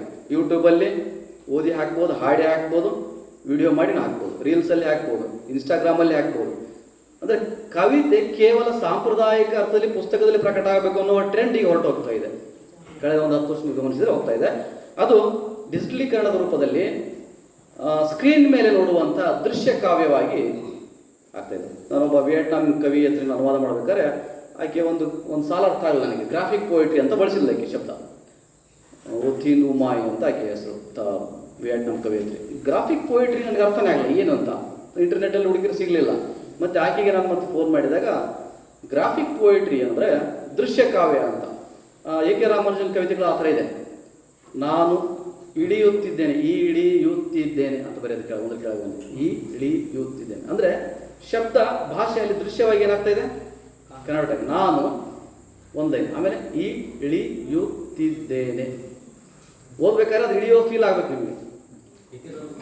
ಎ ಕೆ ರಾಮನ್ ಆ ಥರ ಮಾಡಿದ್ದಾರೆ ಗ್ರಾಫಿಕ್. ಬಟ್ ಈಗ ಅದೊಂದು ಟ್ರೆಂಡ್ ಆಗಿ ಗ್ರಾಫಿಕ್ ಪೋಯಿಟ್ರಿ ಅಂತ ಬರ್ತಾ ಇದೆ. ವಿಶೇಷವಾಗಿ ಅವ್ರು ಯಾಕೆ ಬಳಸ್ತಾರೆ ಅಂದರೆ, ಮ್ಯಾಂಡರಿನ್ ಅಥವಾ ಚೈನೀಸು ಲಿಪಿ ಇದೆಯಲ್ಲ, ಅದು ಮನುಷ್ಯನ ಆಕಾರದ ಲಿಪಿ ಅದಲ್ಲ. ನೀವು ನೋಡಿದ್ರಿ ಅಲ್ಲಿ ಮನುಷ್ಯನ ಥರ ಕೈ, ಕಾಲಿನ ಥರ, ತಲೆ ಥರ ಕಾಣ್ತದೆ ಅವ್ರು ಭಾಷೆ ಹೋಗ್ಬೇಕಾದ್ರೆ. ಆ ಚಿತ್ರಲಿಪಿ ಅಲ್ವಾ, ಚಿತ್ರಲಿಪಿ ಇರೋದ್ರಿಂದ ಗ್ರಾಫಿಕ್ ಪೋಯಿಟ್ರಿಗೆ ಅದು ಪ್ಲಸ್ ಆಗಿರೋದು. ಬಟ್ ನಾವು ಕನ್ನಡದಲ್ಲಿ ಮಾಡಿದಾಗ ಅದು ಕೃತಕವಾಗಿ ಕಾಣಿಸೋ ಸಾಧ್ಯತೆ ಇದೆ. ಈ ಒಂದು ಸಂದರ್ಭದಲ್ಲಿ ಸ್ಲ್ಯಾಮ್ ಪೋಯಿಟ್ರಿ ಇದೆಯಲ್ಲ, ಅದೊಂದು ಪರ್ಫಾರ್ಮೆನ್ಸ್ ಪೋಯಿಟ್ರಿಯಾಗಿ ಕನ್ವರ್ಟ್ ಆಗಿರ್ತಕ್ಕಂಥ ಕಾಲಘಟ್ಟದೊಳಗಡೆ ನಾವಿದ್ದೀವಿ. ಇವತ್ತು ನವ ವಾಚನ ಮುಖೀಯತೆ ಅಥವಾ ಹೊಸ ಬಗೆಯ ವಾಚಕರ ವರ್ಗ ಅಥವಾ ಓದುಗ ವರ್ಗ ಸೃಷ್ಟಿಯಾಗಿದೆ. ರಿಚರ್ಡ್ಸ್ ಹೇಳ್ತಾ ಇದ್ದ ರೀಡರ್ಸ್ ರೆಸ್ಪಾನ್ಸ್ ಥಿಯರಿ ಅಂತ. ಹೆಸರುಗಳನ್ನು ತೆಗೆದು ಕವಿತೆಗಳನ್ನು ಕೊಡೋದು, ಕವಿತೆ ಬಗ್ಗೆ ವಿಮರ್ಶೆ ಬರೋದು, ದೊಡ್ಡ ಕವಿ ಸಣ್ಣ ಕವಿ ಅಂತ ನಮಗೇನಿಲ್ಲ. ಅದು ಯಾವುದು ಕವಿತೆ ಬಗ್ಗೆ ಹೆಂಗೆ ಬರುತ್ತೋ ಅವರಿಗೆ ಬಿಟ್ಟಿರೋದು, ಯಾಕಂದರೆ ಅಲ್ಲಿ ಆ ಥರ ಅನ್ನೋದಿಲ್ಲ. ಬಟ್ ಇವತ್ತು ಏನಾಗಿದೆ ನವವಾಚನ ಮುಖೀಯತೆ ಅಂದರೆ, ಓದುಗರು ಎಲ್ಲೆಲ್ಲೋ ಇದ್ದಾರೆ, ಒಂದು ಇದಕ್ಕೆ ಸೀಮಿತ ಆಗಿಲ್ಲ. ನೀವು ಬರೆದಂಥ ಒಂದು ಕವಿತೆ ಆಸ್ಟ್ರೇಲಿಯಾದಲ್ಲಿ ಕುಂತಕ್ಕಂಥ ಕನ್ನಡಿಗ ಓದ್ಬೋದು, ಅಮೆರಿಕದಲ್ಲಿ ಕುಂತಂಥ ಕನ್ನಡಿಗ ಓದ್ಬೋದು ಅಲ್ವಾ, ಭಾರತದ ಯಾವುದೇ ಮೂಲ ಇರತಕ್ಕಂಥ ವ್ಯಕ್ತಿ ಓದ್ಬೋದು. ಮತ್ತು ನೀವು ಬರೆದಂಥ ಕವಿತೆಗೆ ಭಾಷೆನೂ ಕೂಡ ಒಂದು ಹರ್ಡಲ್ಸ್ ಅಲ್ಲ. ಒಂದು ಸ್ಕ್ಯಾನ್ ಹಿಡಿದ್ಬಿಟ್ರೆ ಅದು ಅವನ ಭಾಷೆಯಲ್ಲಿ ಕನ್ವರ್ಟ್ ಮಾಡಿ ತೋರಿಸುತ್ತೆ ಏನಿದೆ ಅಂತ. ಅನುವಾದ ಅಲ್ಲ, ಅಟ್ಲೀಸ್ಟ್ ಏನಿದೆ ಅಂತ ಗೊತ್ತಾಗುತ್ತೆ. ಹೀಗಾಗಿ ಭಾಷೆ ಅನ್ನೋದು ಇವತ್ತಿನ ಕಾವ್ಯಕ್ಕೆ ಒಂದು ಏನಂತೀವಿ, ಅದು ಗಡಿ ರೇಖೆ ಆಗಿ ಉಳಿದಿಲ್ಲ, ಹರ್ಡಲ್ ಆಗಿ ಉಳಿದಿಲ್ಲ, ಅದನ್ನು ದಾಟಿಕೊಂಡು ಹೋಗ್ತಾ ಇದೆ. ಇದು ಸ್ಲ್ಯಾಮ್ ಪೋಯಿಟ್ರಿಯ ಹೊಸ ಏನಂತೀವಿ ಸ್ವರೂಪ. ಬಟ್ ಟ್ರೆಂಡ್ಸ್ ಆಯಿತು. ಬಟ್ ನಾವು ಇವತ್ತಿನ ಕಾವ್ಯದ ಥೀಮ್ಸ್ಗಳು ನೋಡಿದಾಗ ಏನಿದೆ ಥೀಮು, ಯಾವ ರೀತಿಯ ಥೀಮ್ಗಳಿದ್ದಾವೆ ಅಲ್ವಾ, ಟಾಪಿಕ್ ಏನೇನಿದೆ ಅಂತ ನಾನು ಒಂದು 20 ವರ್ಷದಿಂದ ಗಮನಿಸ್ತಾ ಇರ್ಬೇಕಾದ್ರೆ ನನಗೆ 2 ವಿಷಯಗಳು ಪದೇ ಪದೇ ಕಾಡ್ತಾ ಇವೆ. ಪ್ರೆಸೆಂಟ್ ಕಾಂಟೆಂಪ್ರರಿ ಪೋಯಿಟ್ಗಳೊಳಗಡೆ, ಕಾವ್ಯದೊಳಗಡೆ ಏನು ಥೀಮ್ ಇದೆ, ವಸ್ತು ವಿಷಯ ಏನಿದೆ ಅಂದರೆ, ಒಂದು ಹಿಂಸೆ, ಇನ್ನೊಂದು ವಿಘಟನೆ. ಹಿಂಸೆ, ವೈಲೆನ್ಸ್, ಇನ್ನೊಂದು ವಿಘಟನೆ. ಇವೆರಡೇ ನೀವು ಎಲ್ಲಿ ನೋಡ್ರಿ, ಮಹಿಳೆಯರ ಕವಿತೆ ನೋಡ್ರಿ, ದಲಿತರ ಕವಿತೆಯನ್ನು ನೋಡ್ರಿ, ಅಥವಾ ಇನ್ಯಾರೋ ಬರೆದಂಥ ಮೈನಾರಿಟಿ ಅವರ ಕವಿತೆಗಳನ್ನು ನೋಡ್ರಿ, ಅಲ್ಪಸಂಖ್ಯಾತರು, ಯಾವುದೇ ಹಿನ್ನೆಲೆಯ ಸಾಂಸ್ಕೃತಿಕ ಹಿನ್ನೆಲೆ ಬಂದ ಕವಿಗಳ ಕವಿತೆ ನೋಡಿದಾಗ ಒಂದು ಕಾಣ್ತಾ ಇರೋದು ಹಿಂಸೆ, ಇನ್ನೊಂದು ವಿಘಟನೆ. ಆ ಹಿಂಸೆ ಯಾವುದು ಅಪ್ಪ ಅಂದರೆ, ಕಣ್ಣಿಗೆ ಕಾಣುವ ಹಿಂಸೆ ಇರ್ಬೋದು, ಇನ್ವಿಸಿಬಲ್ ವೈಲೆನ್ಸು ಆಗಿರ್ಬೋದು. ಆ ಕಣ್ಣಿಗೆ ಕಾಣದಿರೋ ಅದೃಶ್ಯವಾದ ಹಿಂಸೆನಾಗಿರ್ಬೋದು. ಯಾಕಂದರೆ ಜಾತಿಯ ಕಾರಣಕ್ಕಾಗುವ ಹಿಂಸೆ, ಧರ್ಮದ ಕಾರಣಕ್ಕಾಗುವ ಹಿಂಸೆ, ಕೋಮುವಿನ ಕಾರಣಕ್ಕಾಗುವ ಹಿಂಸೆ, ಲಿಂಗದ ಕಾರಣಕ್ಕಾಗುವ ಹಿಂಸೆ, ಇನ್ನು ಕೆಲವೊಂದು ಕಡೆ ಕ್ಲೈಮೇಟ್ ಚೇಂಜ್, ಅದರಿಂದಲೂ ಕೂಡ ಹಿಂಸೆ ಆಗ್ತದೆ. ಕನ್ನಡದಲ್ಲಿ ಆತದ ಕವಿ ಇದ್ದಾರೆ, ಇಕೋ ಪೋಯಿಟ್ರಿ, ಸತೀಶ್ ಕಾಜೂರ್ ಅವ್ರ ಪದ್ಯ ಇದೆ, ಹೇಳ್ತೀನಿ ನಾನು ನಿಮಗೆ. ಇಕೋ ಪೋಯಿಟ್ರಿ ಅಲ್ವಾ, ಕನ್ನಡದಲ್ಲಿ ಬಂದು ನೋಡ್ರಿ. ಇವೆಲ್ಲ ಕಾರಣಕ್ಕಾಗಿ ಕಣ್ಣಿಗೆ ಕಾಣದ ಹಿಂಸೆ ನಮ್ಮ ಸುತ್ತಮುತ್ತ ಇದೆ. ಅದಕ್ಕೆ ಪ್ರತಿಕ್ರಿಯೆಯಾಗಿ ಕನ್ನಡ ಕಾವ್ಯ ಹುಟ್ಕೊಂಡಿದೆ. ಇಲ್ಲಿ ತುಂಬ ಓದ್ತಾ ಹೋದಾಗ ನಿಮ್ಗೆ ಕೆಲವು ಉದಾಹರಣೆಗಳು ಗೊತ್ತಾಗ್ತದೆ, ಯಾವ ರೀತಿ ಹಿಂಸೆ ಅನಾವರಣ ಆಗ್ತಾ ಇದೆ ಅಂತೇಳಿ. ಇನ್ನೊಂದು ವಿಘಟನೆ, WB ಯೇಟ್ಸ್ ಹೇಳ್ತಾರ, things fall apart, centre cannot hold ಅಂತ ಅವ್ನು ಭಾಳ ಪ್ರಸಿದ್ಧ ಪದ್ಯ. ಅದನ್ನೇ ಅಚಿವೆ ತನ್ನ ಕಾದಂಬರಿಗೆ ಇಟ್ಟಿದ್ದಾನೆ, ಥಿಂಗ್ಸ್ ಫಾಲ್ ಅಪಾರ್ಟ್ ಅಂತೇಳಿ ನಾವೆಲ್ಲಿಗೆ. Things fall apart, centre cannot hold ಅಂತ ಅವನು ಹೇಳ್ತಾ ಇರೋದು. ಆಫ್ರಿಕಾದ ಸಂದರ್ಭದಲ್ಲಿ ಸಾವಿರಾರು ಲಕ್ಷ ಬುಡಕಟ್ಟುಗಳಿದ್ದವು, ಅವು ತಮ್ಮ ವಿಘಟನೆಯಿಂದ ಚದುರಿ ಹೋಗ್ತಾ ಇದೆ. ವಸಾಹತುಶಾಹಿ ಅನುಭವದಿಂದ, ಇಂಗ್ಲೀಷ್ ಅಥವಾ ಬ್ರಿಟಿಷರು, ಫ್ರೆಂಚರ ವಸಾಹತುಶಾಹಿ ಅನುಭವ ಚದುರಿ ಹೋಗ್ತಾ ಇದ್ದಾವೆ. ಸೆಂಟರ್ ಅನ್ನೋದು ಏನಿತ್ತು, ಅವ್ರನ್ನ ಹಿಡಿದಿಟ್ಟಿರ್ತಕ್ಕಂಥ ಒಂದು ಕೇಂದ್ರ ಅಂತ ಇತ್ತಲ್ಲ, ಒಂದು ಶ್ರದ್ಧೆ ಅಥವಾ ಭಕ್ತಿ ಅಥವಾ ದೈವ, ಒಂದು ನಂಬಿಕೆ ಅಂತಿಲ್ಲ, ಆ ಬುಡಕಟ್ಟಿನ ದೈವ ಅಥವಾ ನಂಬಿಕೆ ಚದುರಿ ಹೋಗ್ತಾ ಇದೆ ಅನ್ನೋ ಅರ್ಥದಲ್ಲಿ. ಅದನ್ನು ಅಷ್ಟಕ್ಕೆ ಸೀಮಿತಗೊಳಿಸಿ ನೋಡಬೇಕಾಗಿಲ್ಲ. ಆಧುನಿಕ ಕಾಲದ ಎಲ್ಲ ಕವಿಗಳು ಅದನ್ನು ಇನ್ನು ಬೇರೆ ರೀತಿ ನೋಡಿದ್ದಾರೆ. ನಮ್ಮನ್ನು ಹಿಡಿದಿರ್ತಕ್ಕಂಥ ಕುಟುಂಬ ವಿಘಟನೆ ಆಗ್ತಾ ಇದೆ, ಚದುರಿ ಹೋಗ್ತಾ ಇದೆ. ನಮ್ಮನ್ನು ಹಿಡಿದಿಟ್ಟಿರ್ತಕ್ಕಂಥ ಊರು ಚದುರಿ ಹೋಗ್ತಾ ಇದೆ. ನಮ್ಮನ್ನು ಹಿಡಿದಿರ್ತಕ್ಕಂಥ ಭಾಷೆ ಚದುರಿ ಹೋಗ್ತಾ ಇದೆ. Things fall apart, centre cannot be hold ಅಂದರೆ ಈ ಅರ್ಥದಲ್ಲಿ ಅದನ್ನು ಎಕ್ಸ್ಪ್ಯಾಂಡ್ ಮಾಡಿದಾಗ ಹಿಂಸೆ ಮತ್ತು ವಿಘಟನೆ ಅನ್ನೋದು ನಮ್ಮ ಇವತ್ತಿನ ಕಾಲದ ಕನ್ನಡ ಕಾವ್ಯದ ಮತ್ತು ಕಥೆಯ ಕೂಡ, ಸಾಹಿತ್ಯ ಅಂತೂ ನನಗೋಬೋದು, ಇದು ಕಾವ್ಯ ಅಂತನಲ್ಲ, ಸಾಹಿತ್ಯದ ಸ್ಥಾಯಿ ಭಾವ ಅಂದರೆ ಬದಲಾಗದಿರುವ, ನಿರಂತರವಾಗಿ ಫ್ಲೋ ಆಗ್ತಿರುವ ಕಳೆದ 2 ದಶಕಗಳ ಒಂದು ಭಾವ ಆಗಿದೆ ಅಂತೇಳಿ ನಾನು ಅಂದ್ಕೊಂಡಿದ್ದೇನೆ.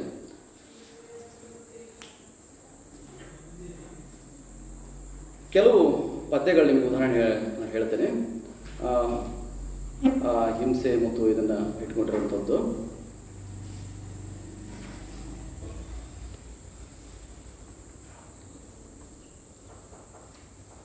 ಜನ ತೇಜಸ್ವಿಯವರ ಅವನರಿವಲ್ಲಿ ಅಂತ ಒಂದು ಕವಿತೆ ಇದೆ, ಕವನ, ಅದು ಖಂಡಕಾವ್ಯ. ಅದರಲ್ಲಿ ಒಂದು ಸಣ್ಣ ಸಾಲನ್ನು ಓದ್ತೀನಿ, ಪೂರ್ತಿ ಕಾವ್ಯ ಓದಲ್ಲ. ಅವನರಿವಲ್ಲಿ ಅನ್ನೋದು ಒಂದು ಕವನ ಸಂಕಲನ, ಅದು ಖಂಡಕಾವ್ಯ. ಅದು ಕೃಷ್ಣನನ್ನ ರಾಧೆಯಾಗಿ ಆಧುನಿಕ ಕಾಲದ ಮಹಿಳೆ ನೋಡಿರ್ತಕ್ಕಂಥದ್ದು. ಈ ರೀತಿಯ ಮಾದರಿಗಳು ಮೀರನ ವಚನಗಳಲ್ಲಿ ನೋಡ್ತೀವಿ, ಮತ್ತು ಒಡಿಯಾ ಕಾವ್ಯದೊಳಗೆ ವಿಶೇಷವಾಗಿ ಕೃಷ್ಣ ಪಂಥ ಅನ್ನೋದು ಒಂದು ಕಲ್ಟ್ ಇದೆ. ಅಲ್ಲಿ ರಮಾಕಾಂತ್ ರಥ್ ಅಂತೇಳಿ ಭಾಳ ದೊಡ್ಡ ದೊಡ್ಡ ಕವಿಗಳು ಆ ಥರ ಟ್ರೆಂಡನ್ನು ಹಾಕಿದ್ದಾರೆ. ನಮ್ಮ ಕನ್ನಡದಲ್ಲಿ ಜನತೇಶ್ವರ ಒಂದು ಖಂಡಕಾವ್ಯ ಬರೆದರೆ ಅದರಲ್ಲಿ 3ನೇ ಭಾಗದಲ್ಲಿ ಭಾಳ ಇಂಟ್ರೆಸ್ಟಿಂಗ್ ಆಗಿರ್ತಕ್ಕಂಥ ಒಂದು ಇದು ಬರುತ್ತೆ, ಸರ್ರಿಯಲ್ ಆಗಿರ್ತಕ್ಕಂಥ ಎಕ್ಸ್ಪೀರಿಯನ್ಸ್ ಬರುತ್ತೆ. ಆ ಎಕ್ಸ್ಪೀರಿಯನ್ಸನ್ನು ಹೇಳ್ತೇನೆ ನಿಮಗಷ್ಟೇ.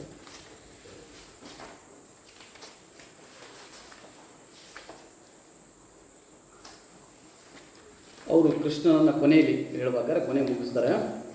ಕಳ್ಳಾಟ ನಿನ್ನದು ಕಳ್ಳನಿದ್ರೆ ಗೊತ್ತಿಲ್ಲೇನು ನನಗೆ, ಎದ್ದೇಳು. ಕಳ್ಳಾಟ ನಿನ್ನದು ಕಳ್ಳನಿದ್ರೆ ಗೊತ್ತಿಲ್ಲೇನು ನನಗೆ, ಎದ್ದೇಳು.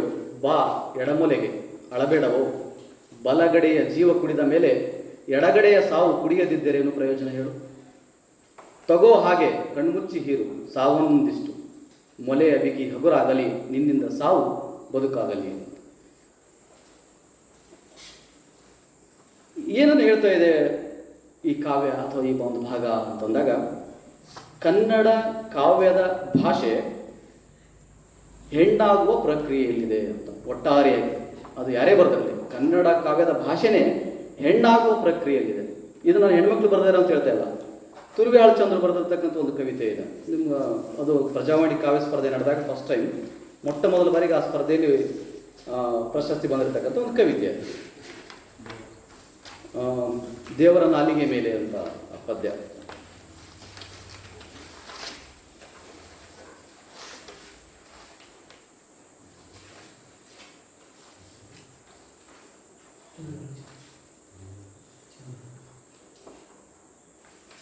ಇದರಲ್ಲಿ ಬರುತ್ತೆ ನೋಡ್ರಿ ಪದ್ಯದೊಳಗಡೆ. ಒಲಿದೇನೆ ಅಕ್ಕ ಅಂತ ಅವ್ರು ಹೇಳ್ತಾ ಒಲಿದೇನೆ ಅಕ್ಕ ಅಂದರೆ ಅಕ್ಕ ಮಹಾದೇವಿ ಬಗ್ಗೆ, ಅಕ್ಕ ಮಹಾದೇವಿನ ಇಟ್ಕೊಂಡು, ಆಕೆ ಬಗ್ಗೆ ಅಲ್ಲ, ಆಕೆಯನ್ನು ಇಟ್ಕೊಂಡು, ಅಂದರೆ ನರೇಷನ್ ಆಗಿ ಇಟ್ಕೊಂಡು ಕನ್ಫೆಷನ್ ನೋಡಿ. ಇಲ್ಲಿ ಕೂಡ ಒಂದು ಸೆಕೆಂಡ್ ಕನ್ಫೆಷನ್. ಯಾರ ಮುಂದೆ ಹೇಳ್ಕೊಳ್ತಿದ್ದಾರೆ ತಮ್ಮ ನೋವನ್ನು? ಅವರು ಅಕ್ಕನ ಬಗ್ಗೆ ಹೇಳ್ಕೊಳ್ತಾರೆ. ಅವ್ರು ಹೇಳ್ತಾರೆ, ಕಣ್ಣೊಳಗಿನ ಕುಡಿಯುವ ನೆವಿಲುಗಳ ಕಾಲು ಮುರಿದು, ಹಿಂಗೆಲ್ಲ ಶುರು ಆಗುತ್ತೆ. ಆಗ್ತಾ ಕೊನೆಯಲ್ಲಿ ಹೇಳ್ತಾರೆ, ನುಡಿ ಇಲ್ಲದವನಾಗಿ ಕಡೆ ಇಲ್ಲದವನಾಗಿ ಒಡಲುಗೊಡ್ಡೆನೆ ಅಕ್ಕ, ನಿನ್ನೆದೆಯ ಕದಳಿವನದ ತುಂಬೆಲ್ಲ ಫಲವಾದವನ ಪಾದಸಾಕ್ಷಿ. ನಿನ್ನೆದೆಯ ಕದಳಿವನದ ತುಂಬೆಲ್ಲ ಫಲವಾದವನ ಪಾದಸಾಕ್ಷಿ, ಅವಳ ಆದಿ ಆತ್ಮದಲ್ಲಿ ನೆಲೆಗೊಂಡೆನವ, ನಿನ್ನ ಪ್ರೇಮದ ಭಾವನೆಟ್ಟು ಚನ್ನಮಲ್ಲಿಕಾರ್ಜುನ ನೆದೆ ಗಾಯಗೊಂಡಿದ್ದು ಕಂಡೆನವ. ನೋಡ್ರಿ, ಕನ್ನಡ ಕಾವ್ಯ ಹೆಣ್ಣಾಗುವ ಹೇಳಿದಾನೆ, ಹೆಣ್ಣಾಗುವ ಪ್ರಕ್ರಿಯೆಯಲ್ಲಿದೆ ಅಂತ. ಇದೇ ರೀತಿ ಅಲ್ಪಸಂಖ್ಯಾತ ಹಿನ್ನೆಲೆಯಿಂದ ಬಂದಿರತಕ್ಕಂಥ ಮೈನಾರಿಟಿ ಹಿನ್ನೆಲೆ ಒಂದು ಪೀರ್ ಭಾಷೆ ಅವರ ಪ್ರಸಿದ್ಧ ಕವಿತೆ ಇದೆ, ಅಕ್ಕ ಸೀತಾ ನಿನ್ನಂತೆ ನಾನು ಶಂಕಿತ. ನೋಡ್ರಿ, ಇಲ್ಲಿ ಕೂಡ ಅಷ್ಟೇ. ಯಾಕೆ ಪುರುಷ ಕವಿಗಳು, ನಿಮಗಾಗಲೇ ಹೇಳಿದೆ, 3 ಪ್ರಮುಖ ಸಂಕಲನಗಳು ಮುಂದಿನ 30 ವರ್ಷದ ಕನ್ನಡ ಕಾವ್ಯದ ದಿಕ್ಕನ್ನು ಡಿಸೈಡ್ ಮಾಡಿದ್ದಾವೆ ಅಂತ ಅಲ್ವಾ. ಅವ್ರು ಹೇಳ್ತಾರೆ, ಅಕ್ಕ ಸೀತಾ ನಿನ್ನಂತೆ ನಾನು ಶಂಕಿತ, ನನ್ನ ದೇಶಭಕ್ತಿ ನಿನ್ನ ಪಾತಿವ್ರತ್ಯ ಇಲ್ಲಿ ನಿತ್ಯ ಅಗ್ನಿಕೊಂಡವನ್ನು ಹಾಯಲೇಬೇಕು. ನನ್ನ ದೇಶಭಕ್ತಿ ನಿನ್ನ ಪಾತಿವ್ರತ್ಯ ಇಲ್ಲಿ ನಿತ್ಯ ಅಗ್ನಿಕೊಂಡವನ್ನು ಹಾಯಲೇಬೇಕು ಅಂತ. ಅಂದರೆ ಒಬ್ಬ ಮೈನಾರಿಟಿಯ ಹಿನ್ನೆಲೆಯಿಂದ ಬಂದಿರತಕ್ಕಂಥ ಒಬ್ಬ ಕವಿ ತನ್ನ ದುಃಖವನ್ನು ಯಾರ ಜೊತೆಗೆ ಶೇರ್ ಮಾಡ್ತಾ ಇದ್ದಾನೆ? ಯಾರ ಜೊತೆಗೆ? ಕನ್ಫೆಷನ್, ಅಕ್ಕ ಮಹಾದೇವಿ ಜೊತೆಗೆ. ಯಾಕಂದ್ರೆ ಅಕ್ಕ ಮಾತ್ರ ಆಕೆಯ ನಿಜವಾದ ಅಕ್ಕ ಅಂತ ಆಕೆಗೆ ಅನಿಸಿದೆ. ಅಂದರೆ ಆ ಧ್ವನಿಗೆ ಕಿವಿ ಕೊಡುವಂಥದ್ದು ಅಕ್ಕ ಮಾತ್ರ ಅಂತ ಹೇಳಿದ್ರೆ ಕನ್ಫೆಷನ್ ಅಲ್ವಾ. ಎಮೋಷನಲ್ ಏನದು? ಪ್ರಾಮಾಣಿಕನೆಸ್ ಅಲ್ವಾ, ಭಾವ ಪ್ರಾಮಾಣಿಕತೆ, ನೇರ ನುಡಿ, ವ್ಯಂಗ್ಯ ಇಲ್ಲ ನೋಡ್ರಿ, ವ್ಯಂಗ್ಯ ವಿಡಂಬನೆ ಇಲ್ಲ ಇಲ್ಲಿ, ನೇರವಾಗಿ. ಯಾಕಂದ್ರೆ ನೋವು, ಅದು ನೋವಿನಲ್ಲಿ ವ್ಯಂಗ್ಯ ವಿಡಂಬನೆ ಇರಲ್ಲ. ಬಸವಣ್ಣ ಯಾಕೆ ಅಷ್ಟೊಂದಂದ್ರೆ, ಬಸವಣ್ಣ ಹತ್ರ ಇದೆ, ಹೇಳ್ತಾನೆ, ಭಕ್ತಿ ಗರಗಸದಂತೆ ಏನು ಮಾಡುತ್ತೆ? ಹೋಗುತ್ತಾ ಕೊಯ್ಯುವುದು, ಬರುತ್ತಾ ಕೊಯ್ಯುವುದು. ಇದು ಒಂದು. ಇನ್ನೊಂದು ಬಗೆಯ ಥೀಮ್ ಲೋಕಲ್ ವರ್ಸಸ್ ಗ್ಲೋಬಲ್ ಅನ್ನೋ ಒಂದು. Local versus global. ವರ್ಸಸ್ ಅಂದರೆ ವಿರುದ್ಧ ಅಲ್ಲ, ವರ್ಸಸ್ ಅಂದರೆ ಡೈಲಾಗ್ ಅಂತ, ಸಂವಾದ, ಸ್ಥಳೀಯತೆ ಜೊತೆಗೆ ವಿಶ್ವಾತ್ಮಕತೆ ಅಲ್ವಾ, ಇದರ ಸಂವಾದ ನಡೀತಾ ಇದೆ. ಅದಕ್ಕೆ ನನಗೆ ಕೆಲವು ಕವಿತೆಗಳನ್ನು ಜಸ್ಟ್ ನಾನು ನೆನಪಾಗ್ತದ್ದು ಹೇಳ್ತಾ ಇದ್ದೀನಿ. ತುಂಬ ಇದ್ದಾವೆ, ನೋಡ್ರಿ ಒಂದು ವಾರ ಪಾಠ ಮಾಡ್ಬೋದು, ಅಷ್ಟು ಇದ್ದಾವೆ. ಒಂದು ಮಾರು ಹಗ್ಗ ಅಂತ ಶಂಕರ್ ಎನ್ ಕೆಂಚನೂರವರ ಒಂದು ಕವಿತೆ, ಲೋಕಲ್ ವರ್ಸಸ್ ಗ್ಲೋಬಲ್ ಅಂತ. ಈ ಪದ್ಯದೊಳಗಡೆ ನೋಡಿ,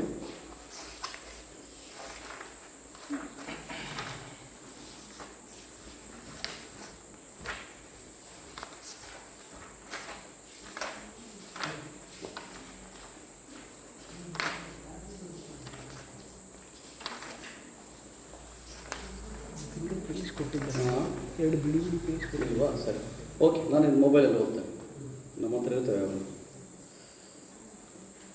ಲೋಕಲ್ ವರ್ಸಸ್ ಗ್ಲೋಬಲ್ಗೆ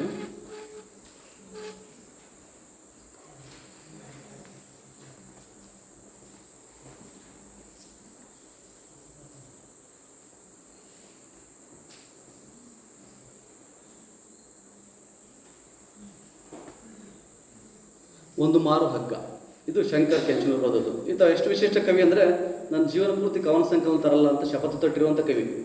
ಈಗಾಗಲೇ 10-15 ವರ್ಷದಿಂದ ಬರ್ತಾ ಇದ್ದರೂ ಕವಿತೆ ಪ್ರಕಟಿಸೋಕೆ ಇಷ್ಟ ಇಲ್ಲ ಅವರಿಗೆ. ಯಾಕಂದ್ರೆ ನಾನೊಬ್ಬ ಕವಿ ಅಂತ ಅನ್ಸ್ಕೊಂಡ್ರೆ ನನ್ನ ಕವಿತೆ ಸತ್ತೋಗುತ್ತೆ ಅಂತ ಆತನ ವಾದ. ಈ ರೀತಿ ಕವಿಗಳು ಕೂಡ ಇದ್ದಾರೆ. ಶಂಕರನ್ ಕೆಂಚನೂರು ಅವರ ಪದ್ಯ ನೋಡ್ರಿ, ಒಂದು ಮಾರು ಹಗ್ಗ ಅಂತ. ನಾ ಹೇಳಿದ್ದಾರೆ ಗ್ಲೋಬಲ್ ಮತ್ತು ಲೋಕಲ್. ಒಂದು ಮಾರು ಹಗ್ಗವನ್ನು ಹೇಗೆಲ್ಲ ಬಳಸಬಹುದೆಂದು ಅಪ್ಪನಿಗೆ ಮಾತ್ರ ಗೊತ್ತಿತ್ತು. ಅಪ್ಪನ ಕೈಯಲ್ಲಿ ಸದಾ ಹಗ್ಗ ಇದ್ದಿರುತ್ತಿತ್ತು. ಅಪ್ಪ ಮತ್ತು ಹಗ್ಗ ಎಂದಿಗೂ ನನ್ನ ಪಾಲಿಗೆ ಬೇರೆ ಬೇರೆ ಪದಗಳಲ್ಲ. ಗದ್ದೆ ಕೆಲಸ ಮುಗಿಸಿ ಮನೆಯಲ್ಲಿನ ದನಕ್ಕೆ ಹುಲ್ಲು ತರಲು, ಮಕ್ಕಳು ತಪ್ಪು ಮಾಡಿದರೆ ಅದನ್ನೇ ಜೋಡು ಮಾಡಿಕೊಂಡು ಬರೆಯಡುವಂತೆ ಬಾರಿಸಲು, ಎತ್ತಿಗೆ ಹುಷಾರು ತಪ್ಪಿದಾಗ ಕಾಲು ಕಟ್ಟಿ ಮಲಗಿಸಿ ಇಲಾಜು ಮಾಡಲು, ತುಂಬ ಖುಷಿಯಲ್ಲಿದ್ದಾಗ ಮಕ್ಕಳಿಗೆ ಆಡಲೆಂದು ಉಯ್ಯಾಲೆ ಕಟ್ಟಿಕೊಡಲು. ಹೀಗೆ ಅಪ್ಪ ಹಗ್ಗವನ್ನು ಬಳಸಲು ಬಗೆ ಬಗೆಯಾಗಿ ಕಲಿತಿದ್ದರು. ಅಪ್ಪ ಕೊನೆಯ ಸಲ ಹಗ್ಗ ಕಟ್ಟಿದ್ದು ಮರದ ಕೊಂಬೆಯೊಂದಕ್ಕೆ. ಹೇಗೆ ಕಟ್ಟಿದರೆಂದು ನೋಡಿದವರಿಲ್ಲ. ಹಗ್ಗದ ಇನ್ನೊಂದು ತುದಿಯಲ್ಲಿ ಅಪ್ಪ ನೇತಾಡುತ್ತಿದ್ದನಷ್ಟೇ. ಅಪ್ಪನ ಊರಿಗೆಯವರು ಈಗಲೂ ಹಂಚಿಕೊಳ್ಳುತ್ತಾರೆ ನನ್ನೊಂದಿಗೆ. ತೀರಿಸಲಾಗದ ಸಾಲ ಕುತ್ತಿಗೆ ಹಿಸುಗುವಾಗ ಯಾರೋ ಒದಗದಿದ್ದಾಗ ಅಪ್ಪನಿಗೆ ಒದಗಿದ್ದು ಒಂದು ಮಾರು ಹಗ್ಗ ಮಾತ್ರ. ಈಗಲೂ ಹಗ್ಗ ನೋಡಿದಾಗ ಅಪ್ಪನ ನೆನೆದಾಗ ಹಗ್ಗವು ಜೊತೆಯಲ್ಲಿ ಚಿತ್ರಿತವಾಗುತ್ತೆ. ನೋಡಿ, ಗ್ಲೋಬಲ್ ಟೂಲ್ ಅಂದರೆ ಗ್ಲೋಬಲೈಸೇಷನ್ನಿಂದ ಏನಾಯಿತು? ನಾನು ಹೇಳಿದ ಮುಕ್ತ ಮಾರುಕಟ್ಟೆ ಆರ್ಥಿಕ ವ್ಯವಸ್ಥೆ ಬಂದ ಮೇಲೆ ಅದು ಹೊಡೆತ ಬಿದ್ದಿರೋದೇ ಅಭಿವೃದ್ಧಿಶೀಲ ರಾಷ್ಟ್ರದ ರೈತರ ಮೇಲೆ, ಕಾರ್ಮಿಕರ ಮೇಲೆ. ಸಣ್ಣ ಸಣ್ಣ ಕಾರ್ಖಾನೆಗಳು ಬಂದವು. ಅಂದರೆ ಒಂದು ಗ್ಲೋಬಲ್ ಫಿನಾಮಿನಾವನ್ನು, ಜಾಗತಿಕ ಒಂದು ಸಂಗತಿಯನ್ನು ಒಬ್ಬ ಸ್ಥಳೀಯ ಕವಿ ತನ್ನ ಅಪ್ಪನ ಮುಖಾಂತರ ಅಥವಾ ಒಬ್ಬ ರೈತನ ಮುಖಾಂತರ ಯಾವ ರೀತಿ ಚಿತ್ರಿಸ್ತಾನೆ ನೋಡಿ. ನಾವು ನೇಗಿಲ ಯೋಗಿ ಅಂತ ಹೇಳಿ, ಬಟ್ ನೇಗಿಲ ಯೋಗಿಯಲ್ಲಿ ನೇಡಿನ ಯೋಗಿಯಾಗಿ ಪರಿಕಲ್ಪನೆ ಚೇಂಜ್ ಆಗಿ ನೋಡ್ಬೋದು ಕಾನ್ಸೆಪ್ಟನ್ನು. ನೇಗಿಲ ಯೋಗಿ ಅಲ್ಲ, ಅವನು ನೇಡಿನ ಯೋಗಿಯಾಗಿದೆ ಅಲ್ವಾ? ಇದೇ ಥರ ಇನ್ನೊಂದು ಪದ್ಯ ಇದೆ, ಲಲಿತಾ ಸಿದ್ಬಸ್ಸೆ ಅವ್ರದ್ದು. ಆ ಪದ್ಯಗಳೇನಿಲ್ಲ, ಭಾಷೆ ಹೆಣ್ಣಾಗಿ ಪರಿವರ್ತನೆ ಆಗ್ತಾ ಇದೆ ಅಂತ ಹೇಳಿದ್ನಲ್ಲ, ಅವರು ಧನ್ಯವಾದಗಳು ಅಂತ ಪದ್ಯ ಬರುತ್ತೆ, ಲಲಿತಾ ಸಿದ್ಬಸ್ಸೆ ಅವರ ಕವಿತೆಯಲ್ಲಿ ಬರುತ್ತೆ. ದೇವರೇ, ನಾವು ನಿನ್ನನ್ನು ಅನುವಾದಿಸುತ್ತಿದ್ದೇವೆ. ಕ್ಷಣ ಕ್ಷಣವೂ ನೀನು ಅನುವಾದಗೊಳ್ಳುತ್ತೀಯ ಭೂಮಂಡಲದ ಮೇಲಿರುವ ಅಷ್ಟೂ ಭಾಷೆಗಳಲ್ಲಿ, ಏಕಕಾಲಕ್ಕೆ ಎಲ್ಲೆಡೆಯಲ್ಲಿ, ಎಲ್ಲ ತಾಯಂದಿರ ಅಪ್ರಕಟಿತ ಸಾಹಿತ್ಯದಲ್ಲಿ. ದೇವರೇ, ನಮಗೆ ಗೊತ್ತಿಲ್ಲ ಇದರ ಲಿಪಿ. ನಮ್ಮ ಅಂಗೈಗಳ ನೇವರಿಕೆಯಲ್ಲಿ, ನಮ್ಮ ತೋಳುಗಳ ಬಿಗಿ ಮಡಿಕೆಯಲ್ಲಿ, ನಮ್ಮ ತೊಡೆಗಳು ರಚಿಸುವ ತೊಟ್ಟಿಲ ತಗ್ಗಿನಲ್ಲಿ, ನಮ್ಮ ಹಾಲು ತುಂಬಿದ ಮೊಲೆಗಳಲ್ಲಿ, ಅದಕ್ಕೂ ಮೊದಲು ಮಾಂಸ ಮಜ್ಜೆಯ ಗರ್ಭಚೀಲಗಳಲ್ಲಿ ನಾವು ನಿನ್ನ ಅನುವಾದಿಸುತ್ತಿರುತ್ತೇವೆ. ಮೂಲಕ್ಕೆ ಸದಾ ಸನಿಹವಾಗಿ, ನಿನ್ನ ಆಶಯಗಳಿಗೆ ಸದಾ ಬದ್ಧರಾಗಿ. ದೇವರೇ, ನಮ್ಮನ್ನು ಆಶೆ ಬುರುಕಿಗಳಾಗಿಸದಿರು. ಆಕಾರಕ್ಕೆ ಅಪಚಾರವೆಸಗುವಂಥದ್ದೆಮ್ಮ ಎಚ್ಚರಿಸುತ್ತಿರು. ಈ ಅನುವಾದಕ್ಕೆ ನಾವು ರುಸುಮು ಬೇಡದಂತಿರಲಿ. ಎಲ್ಲ ಹಕ್ಕುಗಳು ನಿನ್ನ ಸೌಜನ್ಯದಲ್ಲಿ ಇರಲಿ. ದೇವರೇ ಧನ್ಯವಾದಗಳು ನಮ್ಮನ್ನು ಮಾತ್ರ ನಿನ್ನ ಅನುವಾದಕನನ್ನಾಗಿ ಆಯ್ದುಕೊಂಡದ್ದಕ್ಕೆ. ನಾನು ಹೇಳಿದ್ನಲ್ಲ, ಕನ್ನಡ ಕಾವ್ಯದ ಭಾಷೆ ಹೆಣ್ಣಾಗಿ ಪರಿವರ್ತನೆ ಹೊಂದ್ತಾ ಇದೆಯಲ್ಲ, ಇದು ಹೊಸ ತಲೆಮಾರಿನ ಒಂದು ಕಾವ್ಯದ ಒಂದು ಉದಾಹರಣೆ ಅಷ್ಟೇ. ಈ ಥರ ತುಂಬ ಕವಿತೆಗಳಿದ್ದಾವೆ. ಈ ಗ್ಲೋಬಲ್ ಫಿನಾಮಿನ ಬಗ್ಗೆ ಚರ್ಚೆ ಮಾಡಿದ್ನಲ್ಲ, ಅದಕ್ಕೆ ಸಂಬಂಧಪಟ್ಟಾಗಿ ಇನ್ನೊಂದು 2 ಉದಾಹರಣೆಗಳನ್ನು ನಾನು ನಿಮ್ಗೆ ಕೊಡ್ತೇನೆ. ತುಂಬ ಮಜಾ ಇದೆ. ಕನ್ನಡದೊಳಗಡೆ KP ಸಿದ್ದಯ್ಯ ಅವರು ಒಂದು ಸಲ ಮಾತಾಡ್ತಾ ಏನು ಹೇಳಿದ್ರು ಅಂದರೆ, ನಾನು ನನ್ನ ಇಡೀ ಕುಟುಂಬದಲ್ಲಿ ಅಕ್ಷರವನ್ನು ಪಡೆದಂಥ ಕಲಿತಕ್ಕಂಥ ಮೊದಲ ತಲೆಮಾರಿನ ವ್ಯಕ್ತಿ. ಅಕ್ಷರ ನನ್ನನ್ನು ಮುಟ್ಟಿದಾಗ ನಾನು ನಿಜಕ್ಕೂ ಬಿಡುಗಡೆಗೊಂಡೆ. ಬರೀ ಅಕ್ಷರ ಅಷ್ಟೇ ಅಲ್ಲ, ನಾನು ಅಕ್ಷರವನ್ನು ಮುಟ್ಟಿದಾಗ ಅಕ್ಷರ ಕೂಡ ಶತಮಾನಗಳಿಂದ ಬಂಧಿತಾಗಿದ್ದಲ್ಲ, ಅವು ಕೂಡ ಬಿಡುಗಡೆಗೊಂಡು ಅಂತ ಹೇಳಿದರು. ನೋಡ್ರಿ, ಇದು ನೀವು ಅರ್ಥ ಮಾಡೋದು ಕೌಂಟರ್ ಪಾಲಿಟಿಕ್ಸ್ ಏನು ಅಂತ ಇಲ್ಲಿ ಅಲ್ವಾ? Culture counter culture. ಅಕ್ಷರ ನಮ್ಮನ್ನು ಗಳಿಸಿದ ನಿಜ, ಆದರೆ ಅಷ್ಟೇ ಸತ್ಯ, ನಾವು ಕೂಡ ಅಕ್ಷರಗಳನ್ನು ಏನು ಮಾಡಿದ್ದೀವಿ? ಬಿಡುಗಡೆಗೊಳಿಸಿದ್ದೀವಿ ಅಂತ ಅವ್ರು ಹೇಳಿದ್ರು. ಅದರಂಗೆ ನನಗೆ ನೆತ್ತಿ ಮ್ಯಾಗಿನ ನೀರು ಕಿಲಾರಿ ಪದ್ಯ ಓದ್ಬೇಕಾರೆ, ಕಿಲಾರಿ ನಮ್ಮ ನಾಗಣ್ಣ ಕಿಲಾರಿ ಇದ್ದಾರಲ್ಲ, ಅವ್ರ ಕವಿತೆ ಓದ್ಬೇಕಾದ್ರೆ ಭಾಳ ಇಂಟ್ರೆಸ್ಟಿಂಗ್ ಆಗಿರ್ತಕ್ಕಂಥ ಒಂದು ಕವಿತೆ ಕಣ್ಣಿಗೆ ಬಿತ್ತು. ಜಸ್ಟ್ ನಾನು ಓದ್ತೀನಿ, ಅದು ಏನಂತ ನೀವು ಹೇಳ್ರಿ, ಯಾರಿಗೆ ಬಿಡುಗಡೆಯಾಗಿದೆ, ಏನಾಗಿದೆ ಅಂತ ನೋಡ್ಬೋದು.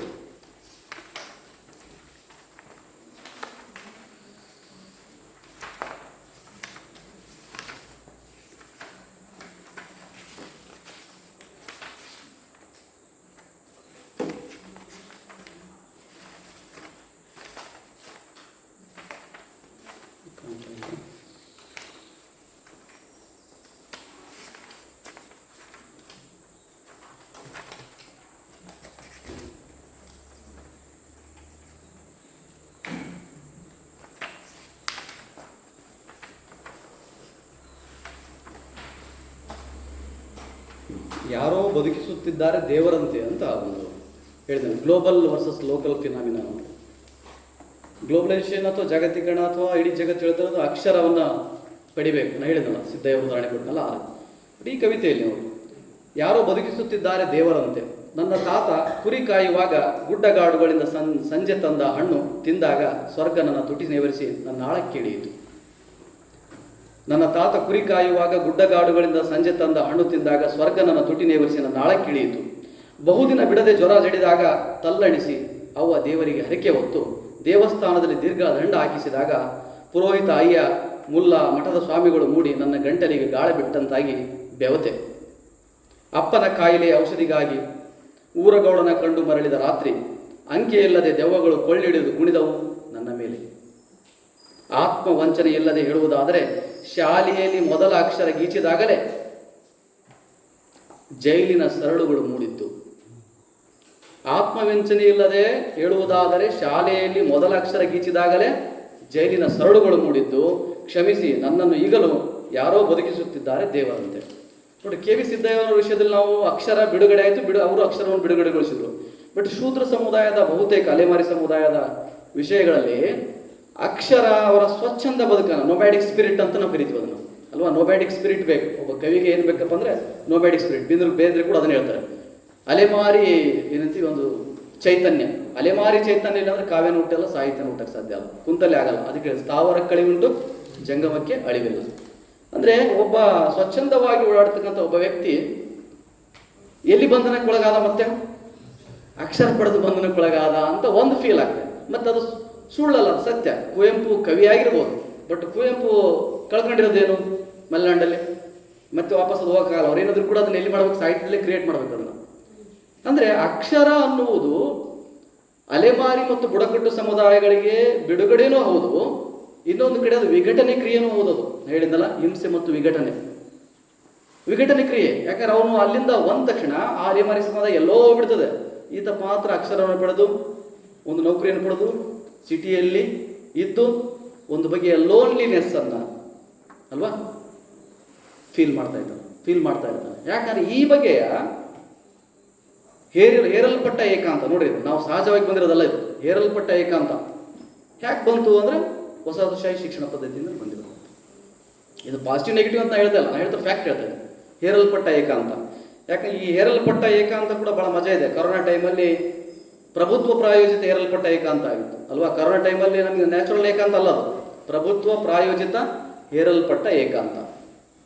ಎಷ್ಟೋ ಜನ ಅದನ್ನು ಸಂಭ್ರಮಿಸಿ ಅದಾಯಿತು ಇದಾಯ್ತೆಲ್ಲ ಫೋಟೋ ಹಾಕೊಂಡ್ರು. ಬಟ್ ದುಡಿಯೋ ವರ್ಗದ ಜನರ ಪರಿಸ್ಥಿತಿ ಏನಾಗಿತ್ತು? ಫೇಸ್ಬುಕ್ನಾಗ ಫೋಟೋ ಹಾಕೋರಿಗೆ ಭಾಳ ಸರಳವಾಗಿ ಕಾಣ್ತಿತ್ತು, ಭಾಳ ಚೆನ್ನಾಗಿ ಕಾಣ್ತಿತ್ತು. ಇವತ್ತು ಹಕ್ಕಿ ಬಂತು, ಪಕ್ಷಿ ಬಂತು, ವಾತಾವರಣ ತಿಳಿಯಾಗಿದೆ, ಎಲ್ಲ ಕಾಣ್ತಾ ಇದ್ದಾವೆ ಕ್ಲೈಮೇಟು. ಬಟ್ ದುಡಿಯೋ ವರ್ಗದ ಜನ ಸಾವಿರಾರು ಕಿಲೋಮೀಟರ್ ನಡ್ಕೊಂಬರಲ್ಲ. 1232 ಕಿಲೋಮೀಟರ್ ಒಂದು ಪುಸ್ತಕ ಇದೆ, ಇಂಗ್ಲೀಷಲ್ಲಿ ಬಂದಿದ್ದು. ಅಲ್ಲಿಂದ 1232 ಕಿಲೋಮೀಟರು ಬಿಹಾರದ ಕಾರ್ಮಿಕರು ನಡ್ಕೊಂಡು ಹೋದಲ್ಲ.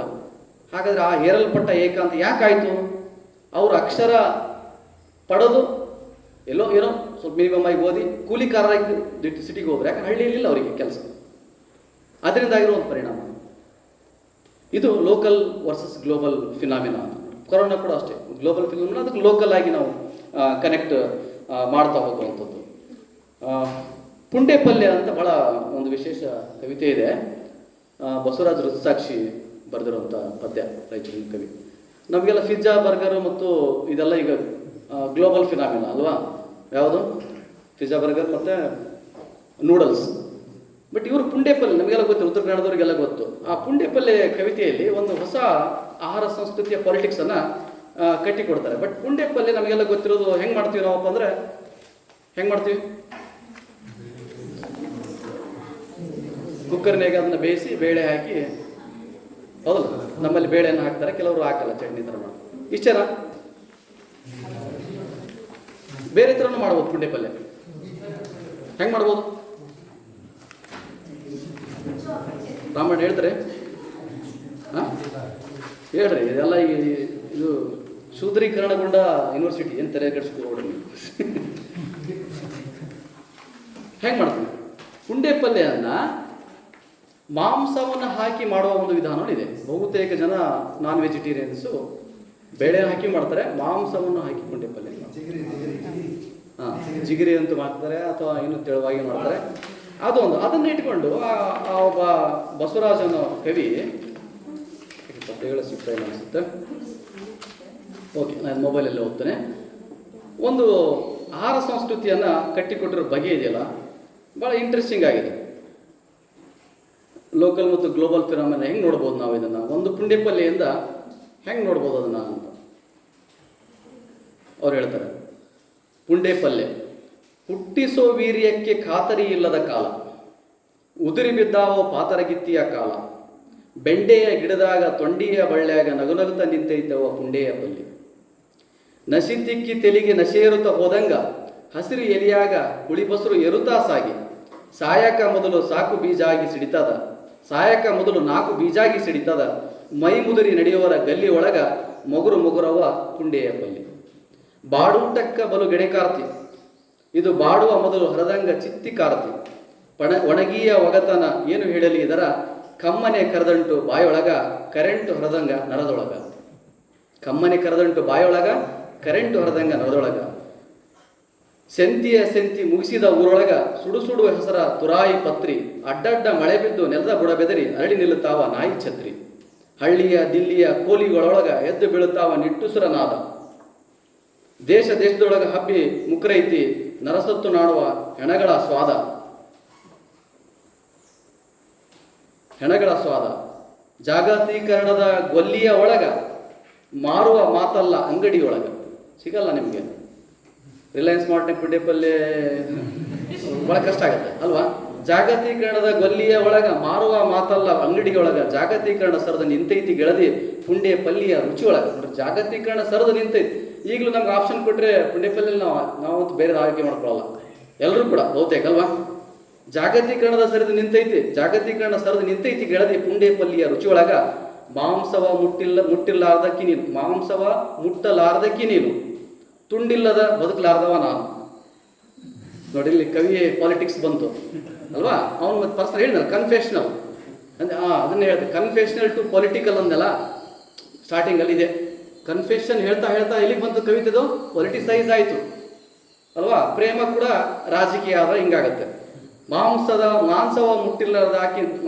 ಮುಟ್ಟಿರ್ಲಾರ್ದಕ್ಕಿ ನೀನು, ತುಂಡಿಲ್ಲದ ಬದುಕಲಾರ್ದವ ನಾನು, ಎಂಥ ರಸಾಯನ ನಾವು ಕಂಡ ಪುಂಡಿಯ ಕೂಡಿ, ಇಬ್ಬರಿಗೂ ವೈನವ ಹರಿಲಾರ್ದ ಜೋಡಿ, ಬಂತವ ಪುಂಡೆ ಪಲ್ಲಿ ಅಂತ. ಇದು ಗ್ಲೋಬಲ್ ವರ್ಸಸ್ ಲೋಕಲ್ ಅನ್ನೋ ಕಾನ್ಸೆಪ್ಟ್ ಒಳಗಡೆ ಈಗ ನಡೀತಕ್ಕಂಥ ಒಂದು ಚರ್ಚೆ. ಈಗ ತುಂಬ ಇದ್ದಾವೆ, ಹೇಳ್ತಾ ಹೋದರೆ ಅದು ಭಾಳ ಆಗುತ್ತೆ. ಬಟ್ ಸುಮ್ಮನೆ ಒಂದು ನಾ ಹೇಳ್ತಾ ಇರೋದು, ಕನ್ಫೆಷನಲ್ ಟು ಪಾಲಿಟಿಕ್ಸ್ ಅಂದರೆ ನಿಮ್ಮ ನಿವೇದನಾತ್ಮಕತೆ ಅನ್ನೋದು ರಾಜಕೀಯ ಆಗ್ತಾ ಇದೆ. ಯಾಕಂದರೆ ನಿಮ್ಮ ಭಾವ ಪ್ರಾಮಾಣಿಕತೆ ಇಲ್ಲ. ಇದು ನಮ್ಮ ಇವತ್ತಿನ ಕಾವ್ಯ ಟ್ರೆಂಡ್. ಅದರಲ್ಲಿ ಹಿಂಸೆ ಇದೆ, ಇಂಡಿವಿಜುವಲ್ ಹಿಂಸೆ ಇದೆ, ಮತ್ತು ಏನಿದೆ, ವಿಘಟನೆ ಇದೆ. ಒಂದು ಕಡೆ ಫ್ರೀ ವರ್ಸ್ ಪೋಯಿಟ್ರಿ, ಯಾಕಂದ್ರೆ ಫ್ರೀ ವರ್ಸ್ ಪೋಯಿಟ್ರಿ ಲಯ ಇಲ್ಲ. ಲಯ ಇದೆ, ಭಾಳ ಜನ ತಪ್ಪು ತಿಳ್ಕೊಂಡ್ರೆ ಲಯ ಇಲ್ಲ. ಲಯ ಬೇರೆ, ಛಂದಸ್ಸು ಬೇರೆ, ಪ್ರಸ್ತಾರಗಳು ಬೇರೆ, ಅಥವಾ ನಿಮ್ಮ ಗಣಗಳು ಬೇರೆ. ಲಯ ಅಂದರೆ ಅದು ರಿದಮ್. ನೋಡ್ರಿ, ಎಲ್ಲದಕ್ಕೂ ರಿದಮ್ ಇದೆ ಈಗಿನ ಕವಿತೆಗಳು. ಅದನ್ನು ನಾವು ಉಸಿರಿನ ಲಯ ಅಂತ ಕರಿತೀವಿ, ರಿದಮ್ ಆಫ್ ಬ್ರೀತ್. ಉಸಿರಿನ ಲಯ, ನಿಮ್ಮ ಉಸಿರಿನ ಲಯಕ್ಕೆ ಅನುಗುಣವಾಗಿ ಕವಿತೆ ತೆರ್ಕೊಳ್ತಾ ಹೋಗುತ್ತೆ. ಅದಕ್ಕೆ ಕನ್ಫೆಷನಲ್ ಟು ಪೊಲಿಟಿಕಲ್ ಆಗ್ತಾ ಇದೆ ಅಂತ. ಇನ್ನೊಂದು ಕೊನೆಯ ಕವಿತೆಯನ್ನು ಹೇಳಿ ನನ್ನ ಹೌದಾ, ಓಕೆ, ಸರಿ, ಆಗಲಿ. ಒಂದು ಕವಿತೆಯನ್ನು ಓದ್ತೇನೆ. ನಾನು ಹೇಳಿದ್ದಲ್ಲ, 3 ಸಂಕಲನಗಳು 30 ವರ್ಷ ನಿರ್ಧಾರ ಮಾಡಿದ್ವಿ. ಒಂದು ಮಳೆ ಬೆಂದಲದಲ್ಲಿ, ನಾವು ಹುಡುಗಿಯರಿ ಮತ್ತು ಒಲೆ ಮಾತಿದ್ರಾಡು. ಅಲ್ಲಿ ಒಂದು ಬಾಗ್ದಾದ ಒಂದು ಪ್ರಾರ್ಥನೆ ಅಂತ ಪ್ರಸಿದ್ಧ ಕವಿತೆ, ಶಿವಪ್ರಕಾಶ್ ಅವರದು. ಅವ್ರು ಬಾಗ್ದಾದ ಕವಿತೆಯನ್ನು ಬರೆದಾಗ 90 ಇರಾನ್ ಇರಾಕ್ ಯುದ್ಧ ನಡೆದಿತ್ತಲ್ಲ, ಆ ಟೈಮಲ್ಲಿ ಬರೆದಿರೋದು. ಬಾಗ್ದಾದ ಮೇಲೆ ವಿಮಾನಗಳು ಬಂದು ಬಾಂಬ್ ಹಾಕಿದಾಗ ಏನಾಯಿತು ಅನ್ನೋದು ಅವ್ರು ಹೇಳ್ತಾರೆ. ಒಂದು ಕಡೆ ಭಾಳ ಇಂಟ್ರೆಸ್ಟಿಂಗ್ ಆದದ್ದು ಬರುತ್ತೆ. ಈ ವಿಮಾನಗಳಿದ್ದಾವೆ, ಯುದ್ಧ ವಿಮಾನಗಳು, ಜೆಟ್ಗಳು, ಅವ್ರು ಬರೀತಾರೆ ಅದ್ರ ಬಗ್ಗೆ. ಇವು ಅಮರ ಪಕ್ಷಿಗಳಮ್ಮ, ಇವು ದೇವಲೋಕದ ಅಮರ ಪಕ್ಷಿಗಳಮ್ಮ, ಅಮೇರಿಕ ಸೇರಿ ಹೀಗಾದವು ಅಂತ. ಏನು, ಇವು ದೇವಲೋಕದ ಅಮರ ಪಕ್ಷಿಗಳಮ್ಮ, ಅಮೇರಿಕ, ಯಾಕಂದ್ರೆ ಇಡೀ ಜಗತ್ತಿಗೆ ಯುದ್ಧ ವಿಮಾನ ಮಾರೋರು ಅವರೇ ಇಲ್ಲ, ರಷ್ಯಾ. ಹೇಳಿದ್ನಲ್ಲ, ಕೋಲ್ಡ್ ವಾರ್. ಇಡೀ ಜಗತ್ತು ಸಾಂಸ್ಕೃತಿಕವಾಗಿ, ಸಾಮಾಜಿಕವಾಗಿ, ರಾಜಕೀಯ ಹಂಚಿ ಹೋಗಿರೋದೆ ರಷ್ಯಾ ಮತ್ತು ಅಮೇರಿಕದ ಮಧ್ಯೆ ಅಲ್ವಾ. ಅವ್ರು ಹೇಳ್ತಿದ್ದಾರೆ, ಯಾಕಂದರೆ ಅವರೇ ಮಾರಿರೋದು ಅದನ್ನು. ಅಮೇರಿಕ ಸೇರಿ ಅನ್ನೋದು ಹೀಗಾದವು. ಅದೇ ರೀತಿಯ ಕವಿ ನಮ್ಮ ಕಿರಿಯ ಮಿತ್ರ ವಿಶಾಲ್ ಪ್ರಭುದೇವರ ಕನಸು ಮತ್ತು ಗಾಜಾಪಟ್ಟಿ ನೋಡ್ರಿ, ಲೋಕಲ್ ಒಂದು ವರ್ಸಸ್ ಗ್ಲೋಬಲ್ ಬಗ್ಗೆ ಹೇಳ್ತಾರೆ ನಾನು. ಗಾಜಾಪಟ್ಟಿ ನಿಮ್ಗೆ ಗೊತ್ತಿದೆ, ಗಾಜಾ ಸ್ಟ್ರಿಪ್, ಇಸ್ರೇಲ್ ಮತ್ತು ಗಾಜಾ ಇದರ ಬಗ್ಗೆ ನಡೀತಕ್ಕಂಥ ಪ್ಯಾಲೆಸ್ಟೈನ್ ಯುದ್ಧದಲ್ಲಿ ಬರುತ್ತೆ. ಅದನ್ನು ಈತನು ಕೂಡ ಬರೆದಿದ್ದಾನೆ, ಪ್ರಭುದೇವರ ಕನಸು ಮತ್ತು ಗಾಜಾಪಟ್ಟಿ ಅಂತ. ಪ್ರಭುದೇವರ ಕನಸು ಹೇಳಿದಾನೆ, ಅಲ್ಲಮ ಪ್ರಭುಗಳ ಕನಸು ಬಿದ್ದಾಗ ಗಾಜಾಪಟ್ಟಿಯೊಳಗಿನ ಏನು 40,000 ಶಿಶು ಅಥವಾ ಮಕ್ಕಳ ಹತ್ಯೆ ಆಯ್ತಲ್ಲ, ಅದೆಲ್ಲ ನಾವು ನೋಡ್ತಾ ಇದ್ದೀವಲ್ಲ, ಅದು ನನ್ನ ಕನಸಿಗೆ ಬಂದಾಗ ನಾನು ಏನಾದೆ, ಬೆಚ್ಚಿ ಬಿದ್ದು ಯಾವ ರೀತಿ ನಾನು ತಲ್ಲಣಕ್ಕೊಳಗಾದೆ. ಬೇರೆಯವರ ಪದೇ ಕೂಡ ಇದೆ, ಕನಸಿನೊಳಗೊಂದು ಕನಸು ಅಂತ ಬರುತ್ತೆ. ಅದರಲ್ಲಿ ಕೂಡ ಅಷ್ಟೇ, ಗಂಡು ಸಾದರೆ ನಿನ್ನ ಬಲಿ ಕೊಡುವೆಯೇನು ಅಂತ ಆಕೆ ಕೇಳ್ತಾಳೆ, ದೇವಿ ಪ್ರತ್ಯಕ್ಷ ಆಗಿ ಕನ್ನಡ ದೇವಿನು ಭಾರತ ಮಾತೆ ಏನೋ ಒಂದು ಅಲ್ವಾ ಕೇಳಿದಾಗ ಆತನ ಬೆಚ್ಚಿ ಬಿದ್ದು ಹೆದರಿ ಏನಾಗ್ತಾನೆ, ಎಚ್ಚೆತ್ತೆ ನಾನು ನಿದ್ದೆ ಹೊಡೆದು ಎದ್ದೆ ಅಂತ ಕವಿ ಹೇಳ್ತಾರೆ. ಇಲ್ಲಿ ಕೂಡ ಅಷ್ಟೇ, ಕನಸುಗಳಿದಾವಲ್ಲ ಅಥವಾ ಇಂಟ್ಯೂಷನ್ಸ್ ಇದಾವಲ್ಲ, ಇದು ಕಾವ್ಯದಲ್ಲಿ ಮೊದಲು ಕಾಣಿಸ್ಕೊಳ್ತದೆ. ನೀವು ನವ್ಯದೊಳಗಡೆ ಅಡಿಗರ ಕಾವ್ಯವನ್ನು ನೋಡಿದಾಗ, ಅಡಿಗರ ಕಾವ್ಯ ಇಡೀ ನವ್ಯ ಸಾಹಿತ್ಯದ ಕಥೆ, ಕಾದಂಬರಿ, ನಾಟಕ ಎಲ್ಲವನ್ನ ಇನ್ಫ್ಲುಯೆನ್ಸ್ ಮಾಡಿದೆ. ಅಲ್ಲಿರೋ ವಿಚಾರಗಳು ಕೆಲವು ಇದಾವೆ, ಆರೋಪಗಳಿದಾವೆ, ಅವರು ಕೆಲವು ವಿಚಾರಗಳಿದಾವೆ, ಅದನ್ನು ಡಿಬೇಟ್ ಮಾಡಿದ್ದಾರೆ ಆ ವಿಷಯದಲ್ಲಿ. ಬಟ್ ನಾನು ಹೇಳ್ತಾರೆ, ಅಡಿಗರ ಒಂದು ಇಂಪಾರ್ಟೆನ್ಸ್ ಇತ್ತಲ್ಲ ಆ ಟೈಮಲ್ಲಿ, ಅದು ಆ ಇಡೀ ನವ್ಯ ಕಾವ್ಯದ ಮನಸ್ಥಿತಿಯನ್ನು ಶೇಪ್ ಮಾಡಿದ್ದಾವೆ. ಅನಂತಮೂರ್ತಿಯವರ ಕಥೆಗಳು, ಲಂಕೇಶ್ವರ ಕಥೆಗಳು ಪ್ರಾರಂಭದಲ್ಲಿ, ಆಮೇಲೆ ಲಂಕೇಶ್ ತೇಜಸ್ವಿ ಬೇರೆ ಆಗ್ತಾರೆ, ಅಹಮದ್ ಬೇರೆ ಅಲ್ವಾ. ಪ್ರಾರಂಭದಲ್ಲಿ ಅದನ್ನು ಶೇಪ್ ಕ್ರಿಯೇಟ್ ಮಾಡಿದೆ. ಯಾಕೆಂದ್ರೆ ಅವ್ರು ಹೇಳೋದು ಕಾವ್ಯ ಭಾಷೆಯ ಅತ್ಯಂತ ಸೂಕ್ಷ್ಮ ಅಂಗ ಅಂತ ಹೇಳ್ತಾರೆ. ಯಾಕಂದ್ರೆ ಫಸ್ಟ್ ನಿಮಗೆ ಇನ್ಫೆಕ್ಟ್ ಆಗೋದು ಅಥವಾ ಕಾಣಿಸ್ಕೊಳ್ಳೋದು ಎಲ್ಲವೂ ಕೂಡ ಮೊದಲು ಎಲ್ಲಿಯಪ್ಪ ಅಂದರೆ ಪೋಯಿಟ್ರಿ ಒಳಗಡೆ. ಯಾಕಂದ್ರೆ ಪೋಯಿಟ್ರಿ ಅನ್ನೋದು ನಾವು ಬಳಸುವ ಜನಸಾಮಾನ್ಯರ ಭಾಷೆಗಿಂತ ಅತ್ಯಂತ ಸೂಕ್ಷ್ಮವಾದದ್ದು, ತಕ್ಷಣ ಅಲ್ಲಿ ಕನೆಕ್ಟ್ ಆಗ್ಬಿಟ್ಟು ಹಿಡಿತದೆ ಅಂತ. ಈ ಗಾಜಾಪಟ್ಟಿ ಪ್ರಭುದೇವರ ಕನಸಲ್ಲಿ ಈ ಗ್ಲೋಬಲ್ ವರ್ಸಸ್ ಲೋಕಲ್, ಯಾಕಂದ್ರೆ ಗ್ಲೋಬಲ್ ಆಗಿ ಜಾಗತಿಕ ಯುದ್ಧ ನಡೀತಾ ಇದೆ, ಅದಕ್ಕೆ ಒಬ್ಬ ಸ್ಥಳೀಯ ಕವಿ ಅಲ್ಲಮ ಪ್ರಭುಗಳ ಮುಖಾಂತರ ಆ ಯುದ್ಧವನ್ನು ಕೌಂಟರ್ ಮಾಡೋ ರೀತಿ ಇದೆಯಲ್ಲ ಕಾಣಿಸ್ಕೊಳ್ತಾ ಇದೆ. ಈ ರೀತಿ ತುಂಬ ಇದ್ದಾವೆ, ಮಾತಾಡ್ತಾ ಹೋದಂಗೆಲ್ಲ ತುಂಬ ದೀರ್ಘ ಆಗುತ್ತೆ. ಕಾವ್ಯ ಹೆಣ್ಣಾಗುವ ಪ್ರಕ್ರಿಯೆಯಲ್ಲಿದೆ ಅಂತ ಹೇಳಿದ್ನಲ್ಲ, ಮತ್ತು ಕಾವ್ಯ ನೇರವಾಗಿ ಹೇಳ್ತಾ ಇದೆ ಅಂದಲ್ಲ, ಅದಕ್ಕೆ ಒಂದು 2 ಕವಿತೆಗಳನ್ನು ಓದಿ ನನ್ನ ಮಾತನ್ನು ಮುಗಿಸ್ತೇನೆ. ನಿಮಗೇನಾದ್ರು ವಿಷಯ ಇದ್ದರೆ ಚರ್ಚೆ ಮಾಡೋಣ ಅಂತೆ. ಒಂದು ಕವಿತೆ ಶೋಭಾ ಅವರು ಬರೆದಿರೋಂಥದ್ದು, ಶೋಭಾ ನಾಯಕ್ ಅಂತ. ಅವ್ರದ್ದು ಶಹರಗಳು ಯಾವುದದು, ಅರ್ಧಮುಖಗಳ ಶಹರು ಅಂತ ಒಂದು ಸಂಕಲನ ಬಂತು. ಆ ಪದ್ಯದೊಳಗಡೆ ಅವ್ರು ಹೇಳ್ತಾರೆ, ಹೇಳಿದಲ್ಲಿ ಇವತ್ತಿನ ಅಂಬೇಡ್ಕರ್ವಾದ ಮತ್ತು ಸ್ತ್ರೀವಾದದ ಇನ್ಫ್ಲುಯೆನ್ಸ್ ಅಂದರೆ ಯಾವ ರೀತಿ ಇದಾಗ್ತಾ ಇದೆ. ನಾನು ಒಬ್ಬಳೇ ಅಲ್ಲ, ಕೇವಲ ನಿನ್ನನ್ನು ಮಾತ್ರ ಪ್ರೀತಿಸುತ್ತೇನೆ ಎನ್ನುವ ನಿನಗೆ ಹೇಗೆ ದಾಟಿಸಲಿ ನಾನು ಒಬ್ಬಳೇ ಅಲ್ಲವೆಂಬುದನ್ನು. ಕೇವಲ ನಿನ್ನನ್ನು ಮಾತ್ರ ಪ್ರೀತಿಸುತ್ತೇನೆ ಎನ್ನುವ ನಿನಗೆ ಹೇಗೆ ದಾಟಿಸಲಿ ನಾನು ಒಬ್ಬಳೇ ಅಲ್ಲವೆಂಬುದನ್ನು. ಪ್ರೇಮದ ಅನಂತ ಶೂನ್ಯದೊಳಕ್ಕೆ ಕರೆದೊಯ್ಯ ಬಂದ ನೀನು ನನ್ನೊಬ್ಬಳನ್ನೇ ಎಂದೂ ಭೇಟಿಯಾಗಲಾರೆ. ನನ್ನ ಇಂದಿನ ರಾತ್ರಿಗೆ ಬೆಳಗು ಅದೆಂದೋ ಆಗಿ ಹೋಗಿದೆ. ಆಡುವಾಗ ಜಡೆ ಎಳೆದವನು, ತರಗತಿಯಲ್ಲಿ ಲಂಗ ಜಗ್ಗಿದವನು, ಓಣಿ ಇಕ್ಕಟ್ಟಿನಲ್ಲಿ ಜಾಲಿ ಮಾತ ಕಲಿಸಿದವನು, ಮುಗುಳ ನಗೆಯಲ್ಲಿ ಕನಸು ಹುಟ್ಟಿಸಿದವನು, ಮೊದಲು ಚುಂಬಿಸಿದ ಅವನು, ಮೈಯರಳಿಸಿದ ಇವನು, ಕಣ್ಣ ಬಿಂಬದ ಜೀವಂತ ಸಮಾಧಿಯಲ್ಲಿ ಮಿಟುಕುವ ನನ್ನೆಲ್ಲ ಮೀಸಲ ಪ್ರೇಮಿಗಳನ್ನು ನೀನೂ ಪ್ರೀತಿಸಲೇಬೇಕು. ಒಂದು ಪೇಟ್ರಿಯಾರ್ಕಿ ಸೊಸೈಟಿಗೆ ಕ್ವಶನ್ ಯಾವುದು? ಹಾಗಾಗಿ ಕೇವಲ ನನ್ನನ್ನೇ ಪ್ರೀತಿಸುವೆ ಎನ್ನುವವನೇ ಕೇಳು, ಇದು ಅನಿವಾರ್ಯ, ಅವರೆಲ್ಲರೊಳಗೂ ನೀನು ಒಬ್ಬನಾಗುವುದು.